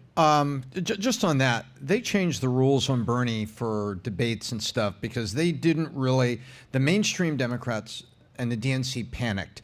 They didn't think that the Bernie-Elizabeth Warren message was central enough, and they really wanted to come back to central. And they had Bill Clinton in their ear, yes, you know, pimping for Hillary, if you can use pimping and Bill Clinton in the same sentence. And because that's where he wanted it, right? So they said, hey, you got to be back on the center, and Bernie and Elizabeth are too far out there, and they changed the rules for some of the debate. Oh, you don't qualify for this debate, Bernie. What are you talking about? And so there's that. That was rules. But What's you just behind kind the of proved my point, though, is prove your point about rules, Trump but I don't think you need any rules. Right. Adam, on one thing, okay, one thing here, I don't think the RNC needs to bend any rules to put DeSantis at the center of the stage. It's happening because he's getting there under his own power, and he's just there. Bernie was the outlier candidate and was getting, there was too much over there, and they wanted the votes to come back to the center and to galvanize their support because they were really worried about the election. And so they changed the rules. I don't think the RNC is changing any rules in DeSantis' favor. I think they're letting it roll, and people are supporting him, and he's raising the money. So from an optics standpoint, one could argue that Trump is more like the Bernie back then, and DeSantis is more like the Hillary Clinton. Today, you could correct. say, today there's a lot of establishment, like Fox, choosing to ignore him. But I'm with Pat. We haven't even seen this war start yet. Yep. We have not seen it yet, and it's coming. And but then, anyway. just really fast, Pat, then this is the Republican fight. I read an article on New York Times I sent to Rob that Biden, for his run, his 2024 playbook is going to be the 2020 playbook. Just, you know, kind of hide, let these guys go nuts. And this is a statement on it, Pat. It said, whether ultimately he faces Donald Trump, this is Biden, or another Republican trying to be like Mr. Trump, Biden plans a campaign message that still boils down to 3 words: competent beats crazy. That's going to be, his side, no matter who goes. Because if DeSantis plays that, you know, Trump card, which he kind of is, you know what I'm saying, he blew up with that Trump attitude, that's how... But that slogan won't work against DeSantis because he's not crazy. He's competent. And that's the ironic part, is that my last point, I think Biden, as inefficient and as weak as he's proven to be, would still beat Trump in 2024. You really think that? Well, he already did it. And there's a chance he could do it. Hold on. That's how tarnished Trump's brand has been. Hold on. Look at the polls, guys. I feel what they're Look coming at from, the polls. and I don't want to sleep. DeSantis, last point, DeSantis would wipe out Biden. Okay, I love how everybody's laughing. They When laugh at I you said laughing. this exact same thing about 2020. There's a difference. You're crazy. Can I tell you what's different? There's All a right. difference. I'm going to tell you, here's what's different, okay? So, you know the whole fraud, election, whatever they talk. I'm not even talking about ballots. I'm not talking about the 2,000 mules. I'm not talking any of that stuff. Set that stuff aside. You believe it happened. You didn't believe it happened. It is what it is. That's been happening for a long time. You guys got to get better at catching these things happening. I'm not even going there. Hunter Biden's story, if that story stayed, he ain't getting reelected. When James Comey came out with the story about Hillary Clinton a week before election, Hillary lost. Believe it or not, as much as James Comey is Hillary Clinton's best friend, he caused her to lose. Yep. He could have waited a 1.5 week more. Trump ain't winning. Tom and I are on the phone at 3:30 in the morning. We're shell-shocked when they announced Trump won and Hillary Clinton had to call and concede. We're like, are you awake? Is this like, what the hell is going on? That was James Comey, okay? Because it was a week out. That New York Post story was a week out. Fast forward to today. The amount of content, this is the part about being the president. You give your enemies a lot of content, okay? Your enemies, you don't have any content on your enemies because he's been on the bench. Trump's not been active. He's been on the bench for the last 4 years, right? Biden's been on the bench. Trump has 15 different things he can bring up about Biden. My concern, he goes against Biden, he beats Biden. I think the DeSantis part is a concern. If the left picks somebody else, if it's a Michelle, if it's someone else, it's a different story. Yep. But I think Biden's resume is not sitting pretty. He's going to, okay, you ready? All right, $83 billion Afghanistan, okay? What do you call it? Hunter Biden laptop. You got Ukraine, World War III, first time since 1970 that Russia has put nuclear weapons on their START ships. treaty. Do you want me to keep going? What happens with China and Iran and Russia unifying, becoming a new world order in the other side that the new world order? You made the three enemies of America become united. What the hell are you doing? What kind of diplomacy is that? He is destroyed in that area. So Trump's going to play to that card, no problem. I think Democrats truly have to figure out a way to get Biden to step aside and bring somebody else in. They need somebody else. I don't think Biden's going to win against him. Anyways, okay. Did you guys see the very pleasant-looking, friendly girl going around yesterday on the Georgia election probe? Did you guys see how friendly? Go to the MSNBC. Is this the one? No, I sent you the last one that I just, no, not that one. Did you guys see this or no? Do the one I'm about to send you here. I don't think as a 44-year-old man, I mean, I've watched Exorcist. It freaked me out. I've watched Stigmata, a very respectable, scary movie. I've watched, what else you want to put out there? Nightmare on Elm Street when I was 8 years old in Iran. Freddy Krueger, Jason But I Myers. tell you, the last time I was this scared was when I watched The Exorcist until I watched this girl in the interview. You know who she reminded me of? Pause it real quick. How many of you guys have seen the movie Fallen? You seen the movie Fallen with Denzel Washington? Of course. Time is on my side. Yes, it is. Do you remember when the guy is making these faces? Yeah. You know what I'm talking about? Of course. I love Freaking that. creepy guy behind the glass. Who knows what I'm talking about? He touches him. Boom. Spirit goes. Watch this girl. She's not acting. Okay. This is the real life Fallen character. Okay? Play this clip, please. And who is she? You just watch this. I mean, you're Who into is she, girls. Pat? You're not. After you watch this, you're going to be into men. Just watch this for a second. Here we go. Watch it. Jury room with you is how Watch many her people facial are in reaction. trouble here. What can you tell us about how many people you my recommended God. as a group to face indictments? Look at that. Well, thank you for having me, first of all. And I'm hesitant to speak to something that the judge made a decision not to share.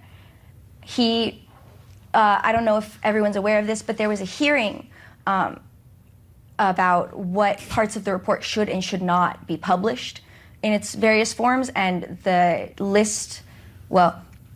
sections that were removed were consciously chosen to be removed. And I don't want to say I have better judgment than the judge. That's totally understandable. Is it? Would you say when it comes to there are indictments recommended? Look at that. Is it more than 12 people? Is it more than 20 people? I think if you look at the page numbers of the report, there's about 6 pages in the middle that got cut out. Allow for spacing. It's not a short list. Not a short list. More, I mean, oh my God. When it comes to 75 witnesses, like, it's not, I assume, of course, it's not 75 people. Pause it. You know who she reminds me of? How many of you guys have seen the movie Wedding Crashers? Anyone seen Wedding Yes. Crashers? Remember that one girl? I'll find you. You know, like, holy shit. Anyways. I'm into it. Vinny, I'm into it. I know you are. Vinny, you see this with the story on what's going on. And Tom, I know you watched the news, how they were reacting to it and what they said about this. What are your reaction when you see this here? Well, and mind you, and Tom, we talked about this in the back. She's the so this is for the grand jury for Trump. Just let them know who she is so they kind of have an idea. She's basically in charge. She's the four-woman for picking all the jurors and keeping everything in line. She's the most biased. There was another interview before this one where she's rubbing her hands and she goes, "Oh, if Trump is gonna come in there," she's like, "I want to be the one to be like, you know, to give that brief that they do." This is another prime example of the bias that they're using on the left, which is going to hurt them. Because what they say, Tom, what did I think it was CNN or somebody said she's ruined the whole. This whole the courtroom thing is all finished. You have fair-minded legal analysts that are on the left that are they understand how it works when you go into a courtroom. And they are looking at this and they're saying, she is the defense attorney's dream. Because they're going to walk in here and say, my client has been indicted on a grand jury that had so much bias and a violation of the confidential requirement on the jurists. Which one of these interview tour? And you saw Democrats that were saying, she's on this interview tour, what the hell?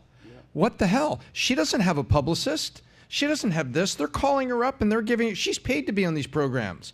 They pay you to be on these things. Whether it's $5,000 or $10,000, you're normally paid. And you've got these Democrats are out there going, she's on a freaking media tour. You can't do that as a four-person. We worked so hard to get this guy on the mat and to pin him down and get this grand jury to indict him. And she just blew the whole thing up. Right? There it is. That's it. It's like they're worried about it. So you actually, the funny part of it, the same facial expressions are being made by Democrats yesterday going, I can't believe this. Yeah. You know, they were just here's shocked. my question for you. You know what I think about? Like, you know how sometimes we have somebody that, like, tomorrow I'm interviewing, we're trying to get this on the calendar to interview Tate's attorney, right? They reached out, and so I'll be interviewing Tate's attorney, and then we'll put that out live. And you'll see it's going to be all over the place when they talk about that. So we have conversations before that interview takes place. So imagine you're the producer working on that show, and you're checking her audio. So, Mary, Emily, is everything good? You're like, hey, bro, can you come and see this girl? Like, how's the weather where you're at? She's making these faces. You're like, dude, I think this is like, you know what? I can't hear you. Click. Right? Done. We can't have this person. We got to change. Bring somebody else in to replace us. Why would you even put this on air? This is not helping you out. These are just like, these are turnovers and interception that you just gave to this other guy named Donald Trump, and he's going to run with this when he sees something like this. So look at Emily Kors, the reporter. Does that look like a woman that's reacting here? Yeah. It looks like she had bad sushi at lunch. Yeah. And she's about to just open her mouth, and here it comes. Yeah. She is in pain. You see her sitting there asking questions as this was unfolding. She's not. Emily Kors is not a dumb person. She's an intelligent, good interviewer. I'm not a mind reader, but I'll tell you, she's looking at this going, oh my gosh, Emily Kors is the girl on the right. The girl on the left is Kate Baldwin. Kate Baldwin is on the left. Who looked a lot. But yeah, what you're saying is Kate Baldwin looks like cut. she's getting sick. Okay, so we just kind of wanted to show you guys this to inspire you a Anyway, little bit. shout out to Emily. Give me a call if you're in Miami single. anytime soon. Oh my. Can somebody get a joke. hold of her and introduce Emily to Adam? I'm good There's on a that. reason why he's 39 and single, because he chases Emily's. That's the problem. So anyways. Not okay. so much single All right, anymore. so here's the next thing I want to talk about. Parents, we talked about you, to you. Don't show up the stuff on the thing. I just want to first ask the question. You can put it there so I can see it, but not for them to see it. So right now, following leading cause of death for people ages 1 to 44. Okay, they call this the youth, younger, ages 1 to 44. Cancer, heart disease, homicide, motor vehicles, suicide, and drug overdose. Historically, in 1980, up until 2000, drug overdose was last by a mile. This data just came out by the CDC. I want you to take a look at this. Can you put this up? Take a look at this here, guys, on what's happened, okay? Look at HIV in 86. It goes up, boom, flatline. It's pretty much gone. They're not even tracking the stats anymore like they did before. Heart disease going slightly lower. You got cancer is around. Homicide is there. Accidents is gone lower. Look at these poisoning drug overdoses and the number, 50,000 and climbing. 50,000 and climbing, okay? So when you see this, what do you think about, Tom? My mind goes to a couple different places. Where do you go when you see a stat like this as a parent? This scares the hell out of me. And there is a story behind the story here that fentanyl is being intentionally shipped to this country in illegal drugs, and the nation's children are getting a hold of it, and they're dropping a tab, partying, and it turns out that it's laced. And that's what's going on here, and it's horrifying. And I don't think anybody wants to talk about it. When I see like this, it just underlines just why I've been so proactive so early with my kids, because of the internet and everything that's happened so much earlier in life, getting a hold of my girls before my parents got a hold of me because of what's out there, and realizing it only takes one. Man, we used to talk in the late 80s. You look at HIV there. And so I graduated high school early 80s. And so back then, take a look at the HIV line. My parents used to say, you got to be careful. It only takes one time, and you can get HIV. It only takes one time, you get HIV. And it was considered a death sentence back then, before AZT, protease inhibitors, and all the things that build the cocktail so that people can live like Magic Johnson many, many, many decades. This, it only takes one, and you're out. And it just scares the hell out of me. And Pat, I actually lost, my mom knows this, I lost two friends, Mom, about a year ago. My friend Fuquan and my boy Rico, they were just hanging out. They trusted this girl. They were just at a house, you know, LA. They're chilling. One of them had his girlfriend with them. Apparently, they all did just one little bit of cocaine. All three dead. The other girl OD'd, but she survived. And this is, and I think we talked about it last podcast, Pat. This is, and you said, Kasam, yeah, some of it's coming over the border, but one of the main ones that fentanyl is coming in here is from China. Okay, so China's winning, bro. I mean, we owe them all this money. They're making not the money that they owe us, but that we owe them. They're making money on the fentanyl, and they're killing Americans. So it's a win-win for them, and no, but that's not a big deal to people. Adam, you're a great uncle. You spend a lot of time with your, not a great uncle, meaning he's got, you know, but he's a great uncle. Very good. Yeah, not an old uncle, great uncle. Rob, and you have a nephew. What do you think about this story? Well, I think there's, I too have lost some friends in Miami that have overdosed. Rob, can you pull up that graph? I think there's a few things going on right here. You could see that it really, boom, takes off around 2010, right? Which was right around the time when social media started blowing up. So, you know, you know, what's the term when you can you put up the chart for the audience, Jorge or Eric? Go ahead. What's the term when you the fear of missing out, FOMO? I think social media has a major has been a major factor at this. If you can just, you know, what do they say, like the most dangerous people in the world right now are lonely, sexless men sitting in their basement, so to speak. And if you are just home on your phone and everyone out there is living their best life and you're just by yourself and you're a 16-year-old kid, 22-year-old kid, 24-year-old guy, whatever it is, and everyone's having a great time and you're home alone and you're doing some sort of drug by yourself, I think social media has led to that. And then I think what is even worse, as you can see, it was trending upward, and then since COVID, it has just skyrocketed. And that's sad, because what you don't hear people saying is, get the hell out of your house, exercise, go hang out with friends, be a human, get out there, like, thank you. And you don't hear people talking about that. You hear people saying, you know, take the pill, take the jab, get surgery, quick fixes. No, like, you know, one of the things that I give you major credit for, Lincoln on Leadership, is No, we're not all fucking working remote. We're going to be around each other, and we're going to be amongst each other. We're going to create a culture. We're going to have teamwork. We're going to hold each other accountable. And I think for young people out there, there's just this, lack of friendship and a lack of togetherness. And even if it's in school, that's fine. But then you go home and you go on your iPad and you're alone. And you don't know what kind of thoughts are going through people's heads when they're home alone in front of a screen. And I think it's incumbent on parents. I think it's incumbent on teachers. I think it's incumbent on friends. I think it's incumbent on family to just check in on people that you think may have a problem, and even kids that you don't have a problem. And I think this is an American issue that we need to tackle. I think that's a great point. Pat, I want to make one quick point, not to cut you off. I like that they're using poisoning, because I don't think your friends, Adam, like mine, they didn't OD. They didn't sit there and shoot up. My friends were poisoned because this girl got whatever. They got the drugs from whoever. Yeah. That shit was poison because they weren't sitting there. They did one bump of cocaine and they were all dead because fentanyl, the amount that fits on the top of this can kill your ass. So I don't think it's OD. You bring up a really good point. I would like to know, because I've lost friends from overdoses, right? We know that they had problems. They were partying, and we all, show of hands if you know somebody that has passed away from some sort of overdose. This is an American problem that we're all dealing with. So the poisoning, I think, is one small percentage of it. I'd like to know the stats on that. I don't know too many people that are like, I don't do any drugs, boom, I died. Yeah. I think a lot of it is like this collective drip, drip, drip, drip, drip, drip, drip, boom, now you've just overdosed. So it's a sad situation that we need to tackle. What you bring up about social media, I think, is really important. The irony of the election of Donald Trump happened at a time. Remember when we were talking about Facebook? We were worried about the addiction of kids. And then as soon as the election happened, we were worried about Facebook, about Russian interference and everything like that.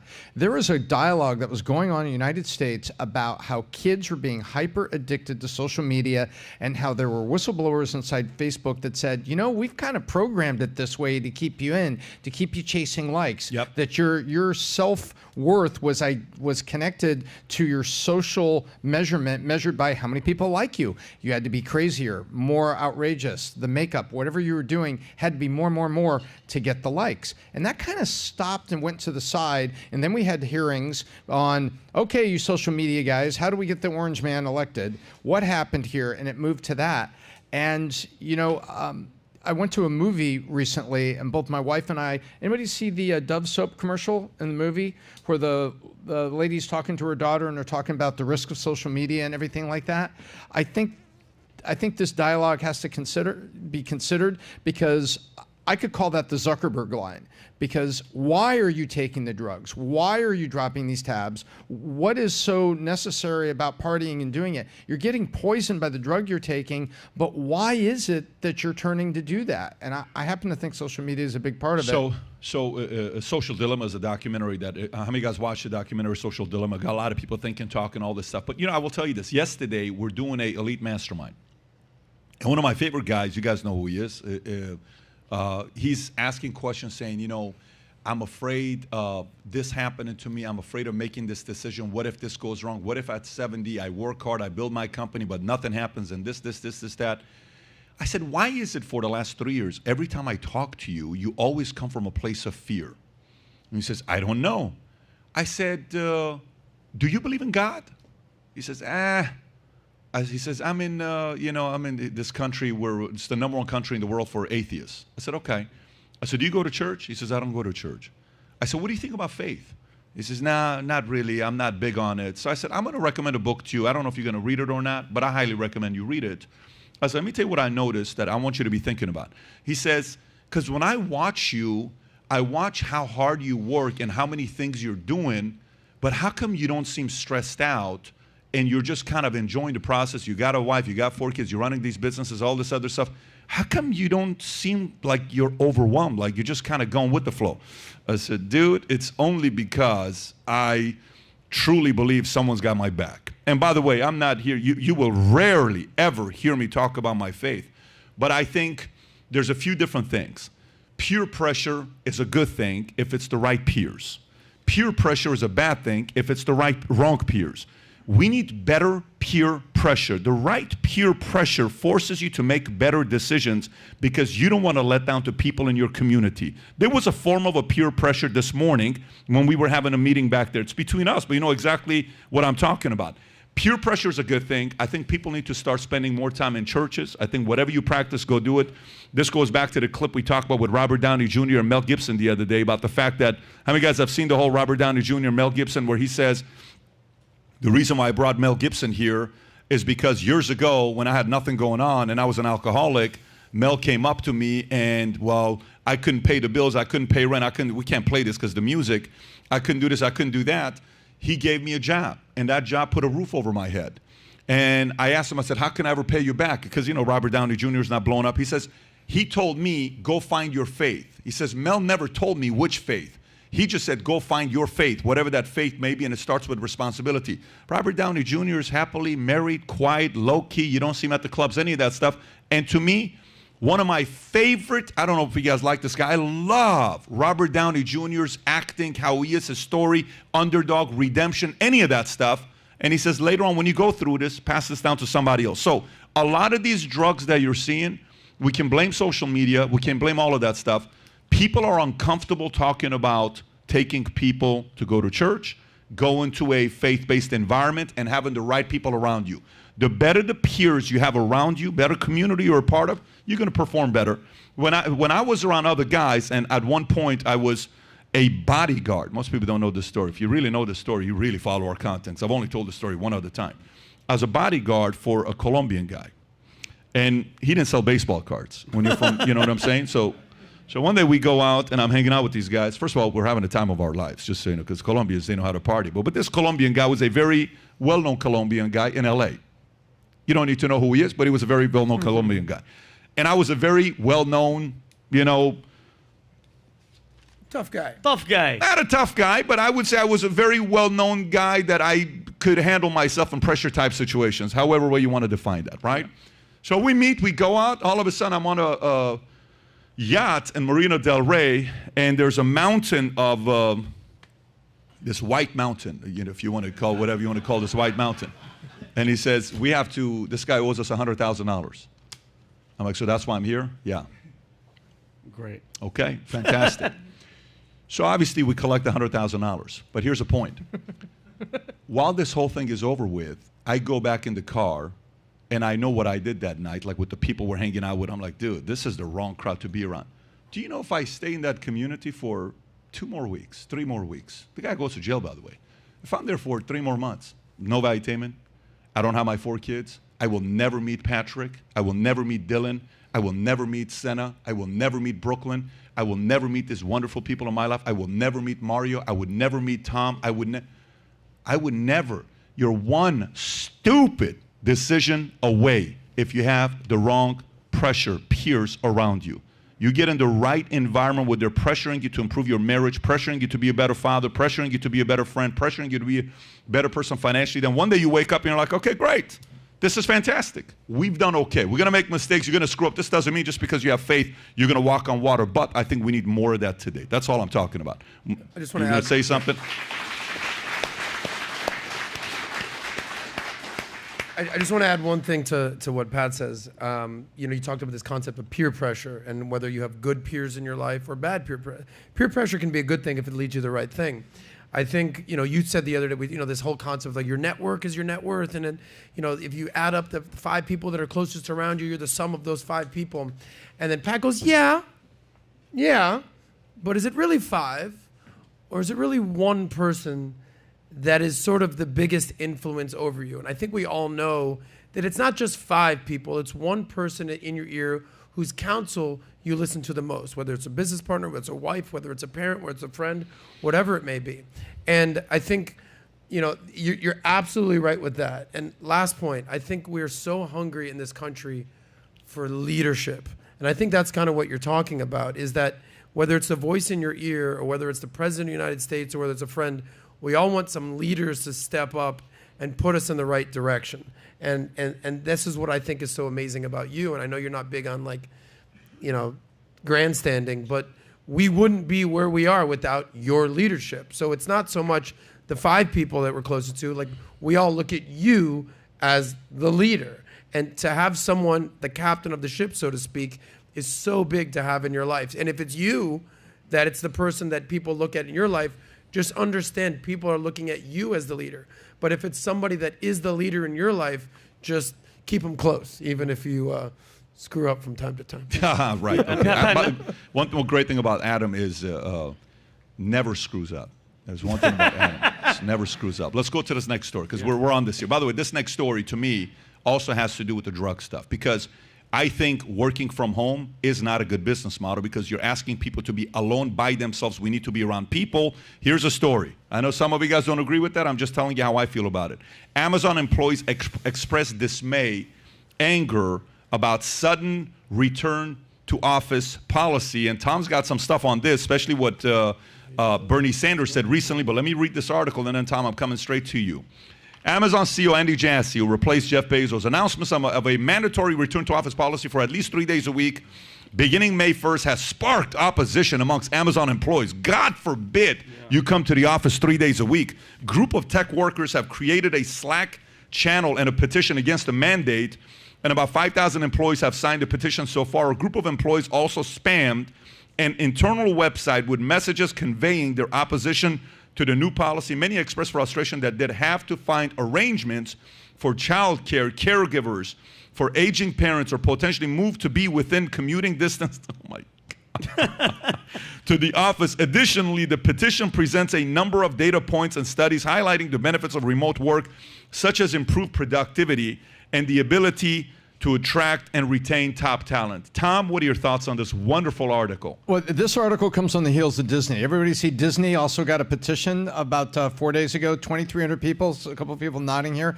So 2,300 people petitioned Disney because Robert Iger said two things. Hey, we're a creative organization. It's good when creative people are together, number one. And number two, the rest of you that are not in creative jobs here at Disney, it's good to be collaborating with each other. That's where we get mentorship. That's how you get noticed to be promoted. And so I'd like you to be in the office 4 days a week. 4 days a week. That's all that Robert Iger asked at Disney.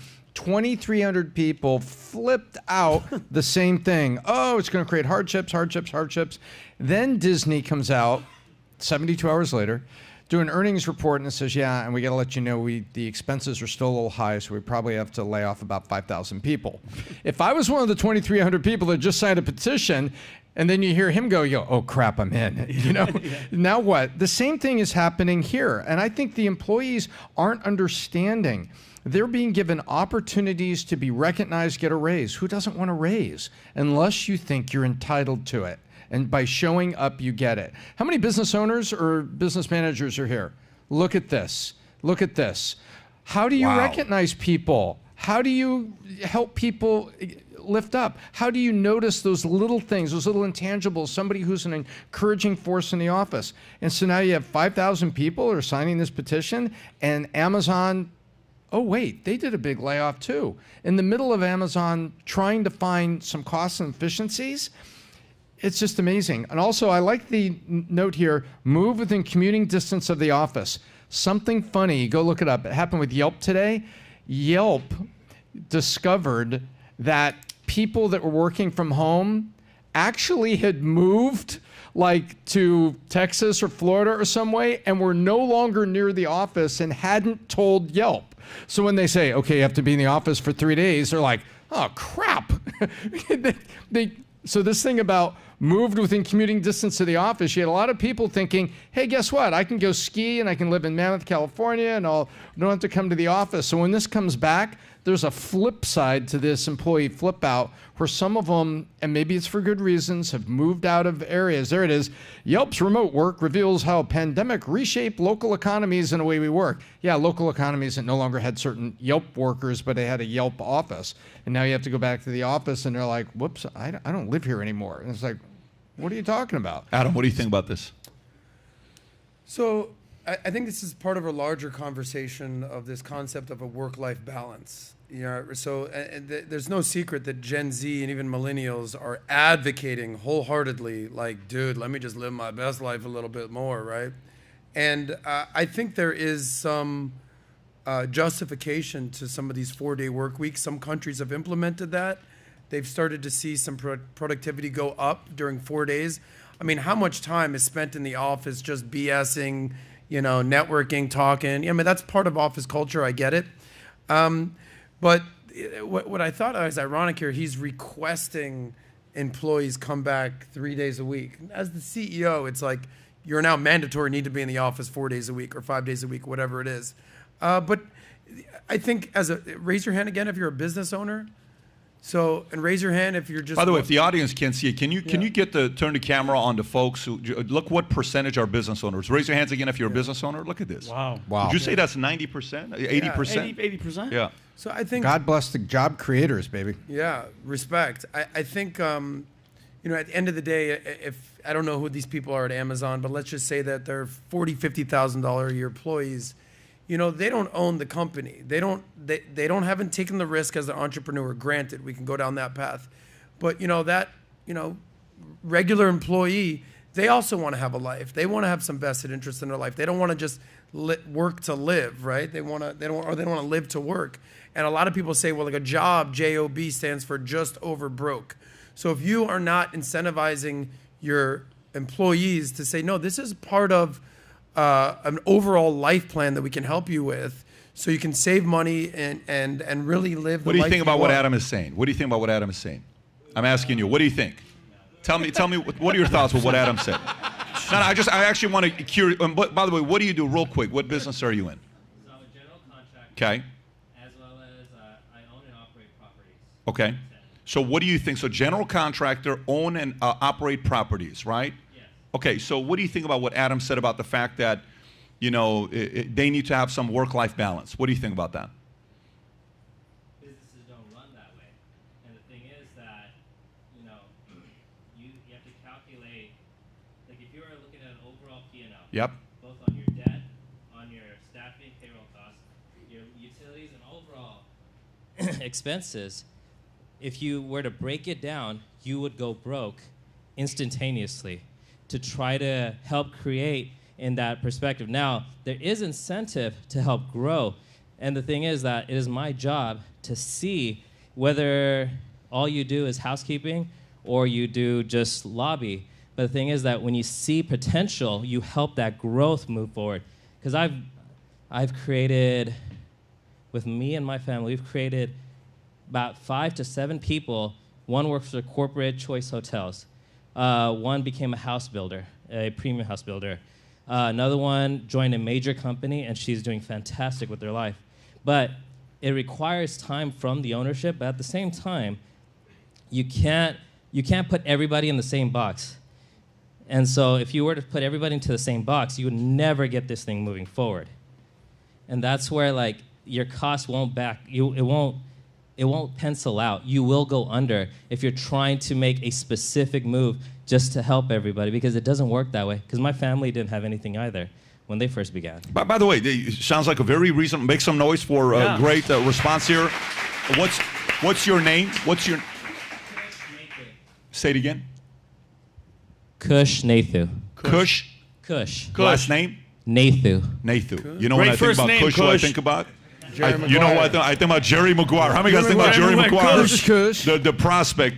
But going back to what you're saying, so here's kind of how this thing works out. When you're saying, the employees also need a work-life balance, all this other stuff. Fine, no problem. I totally understand it.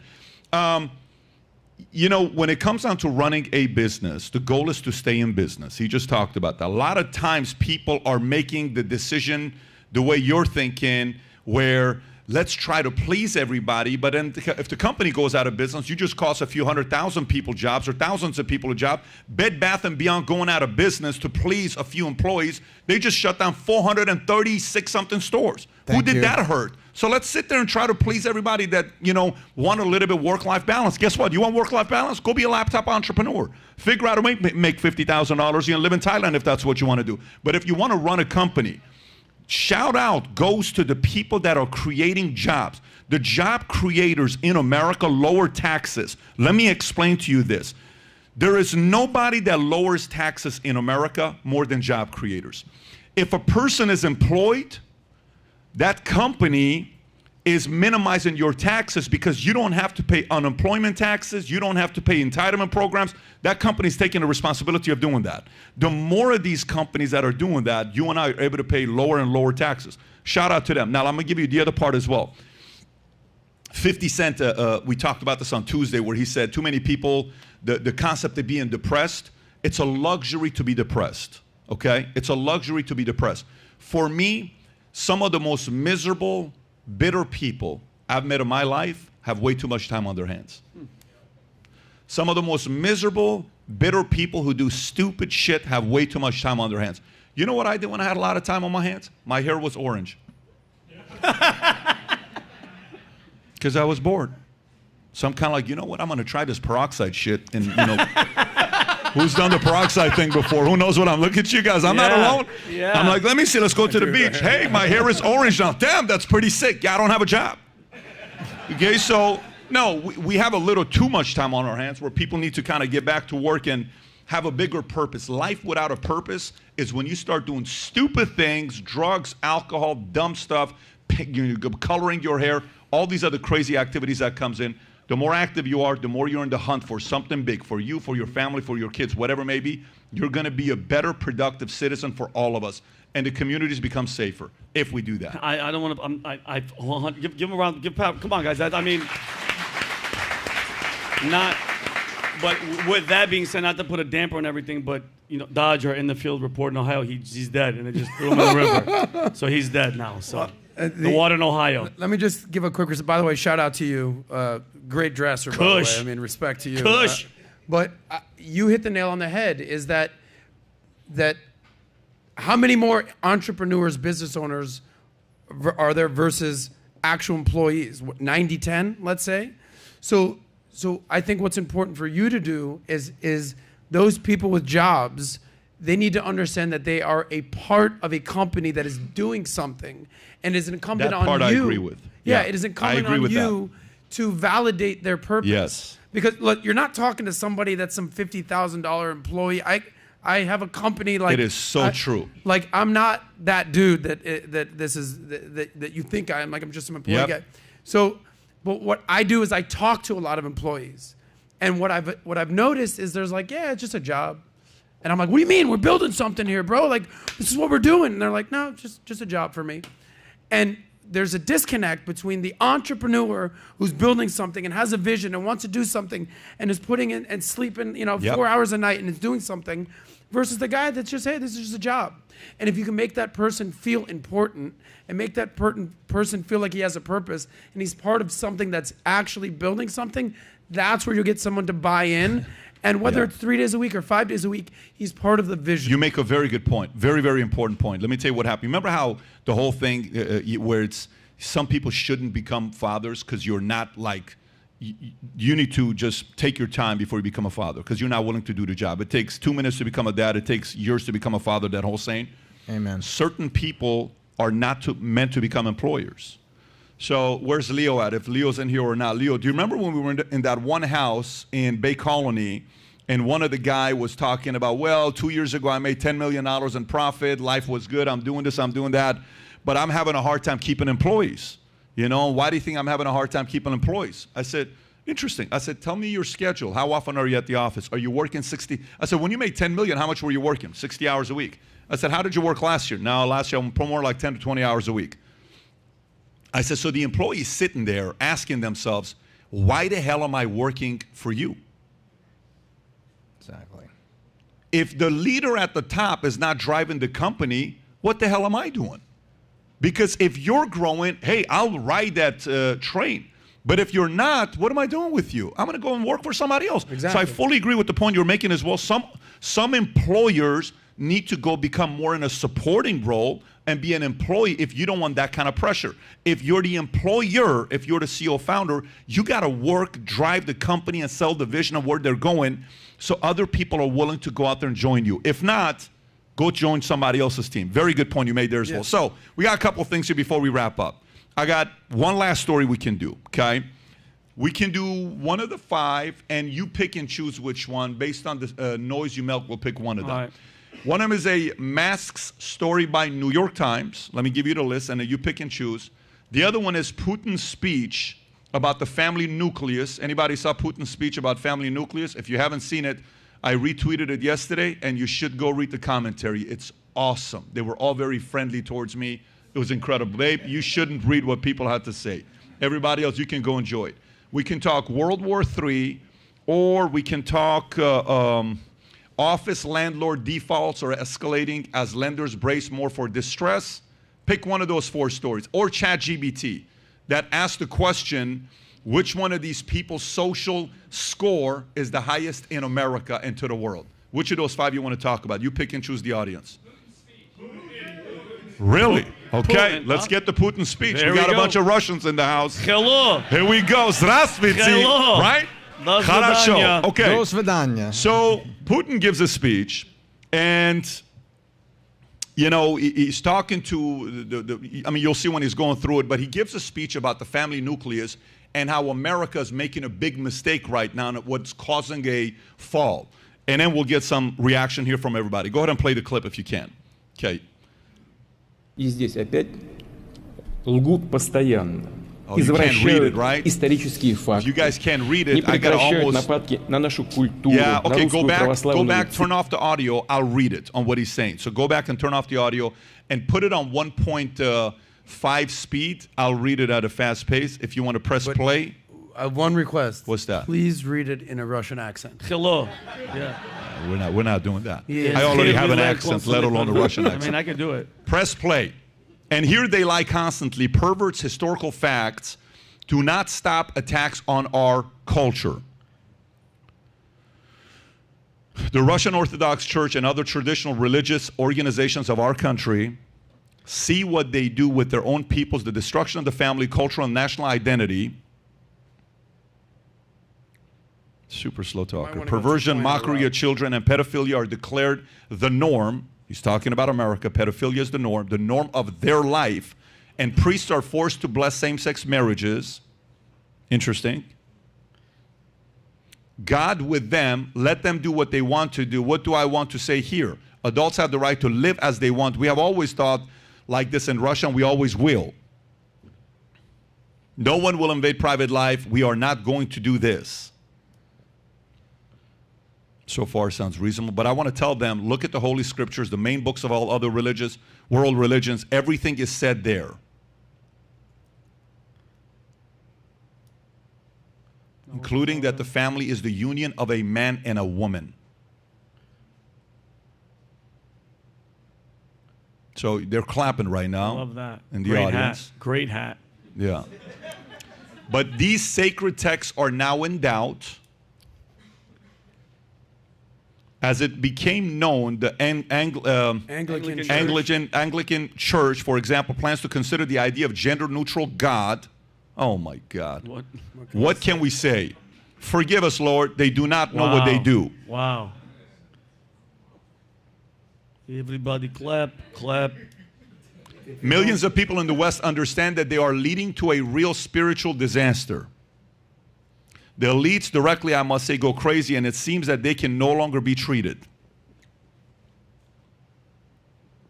But these are their problems, as I said, and we must protect our children. And we will do this, protect our children from degradation and degeneration. And the speech is over with. So, what are your thoughts about that speech that he gives? Okay? What do you think about it? Okay. So now, Tom, Adam, I'll go to you first. You hear a speech like that he's given, Putin. The commentary is 50-50. I just want to prepare you. The commentary is 50-50. What do you think when you hear him give a speech like that about America? Well, I think if any leader made a speech like that, we would all kind of be like, oh, yeah, like let's return to normal and let's just, respect religion and we're not going to invade your private lives. I think when a thug like Putin gives that speech, you automatically are like, okay, if you disagree, you'll die. So, again, a lot of what he said makes sense. And by the way, show of hands if you're like a fan of Putin in this room. Okay, so it's not like we have a couple. And just, why are you a fan of Putin? A fan. You like Putin. I get what a fan is, but why are you a fan? You like Russian history. Okay. You like the Russian history. And are you a capitalist yourself? Are you pro-America or no? You named your boy after Stalin, your son. Can we get the KGB in here to take this guy out of here? Where's the key? By the way, Mono, Don't you're do being that. serious or you're trolling right now? Straight up. You know what I love about this? Here's what I love. How long you been following our content? 2015, 2016, you've been following the content. Okay, so why do you like Putin? Just what I read about history, like Russia. Yeah, so I read about all of his, like Russia, like Lenin, Stalin. What are your thoughts on Trotsky. Lenin and Stalin? Fan? Well, I read their books. Yeah, I read all of them. So you're a fan? I'm not a fan. I read all history. I like history. I like America history. I like. I've Russian read history. Mein Kampf by Adolf Hitler, but I'm not a fan. Yeah, I read Mein Kampf too. Nice. I read Are you a Adolf fan? Hitler. No, I'm not a fan. I read the book. Got it. All right. But, Well, yeah, you're I a love fan history. of Putin. I like Russian, German history, every history really. History. Doesn't- Okay. How do you view Putin as an individual? Like how he's doing as a leader of his country, and then who he is to us, America. Is he a pro-West? Is he a fan of what we're doing? Or is he a enemy to state number one? Well, if we had to go to war with them, I would. Like if it was between us and them, I'll put it that way. Meaning what? You would yeah, be... I would, yeah, obviously I had to fight him. Okay, interesting. Yeah, Where but I were you going respect with him as that, a Adam? man. What was your point? Well, there? I just wanted to get to read the room because there seems to be this like fascination with Putin, and you can have respect for somebody and even what they stand for, but at the same time understand that he's a bad dude. He wants to bring down America. He wants to bring down the West. He's not on Team America whatsoever. And I think part of our country right now is that whether you're on Team Red or Team Blue, just remember, you should be on Team Red, White, and Blue. And I think that's just something that, you know, who'd we have on the other day? Was it Jimmy Dore that was talking about what Tucker Carlson is saying about Putin? I don't remember if it was him or not, but Tom, what do you think about this? So I believe that that is a political speech, and he was preaching to the choir that was there. That was his military industrial front line there in the first two rows. Medvedev, you can see him sitting right there. And so, number one, I think he's trolling us a little bit. But number one, I think he's trolling us with the reflective truth of one side, because I think he's trying to divide.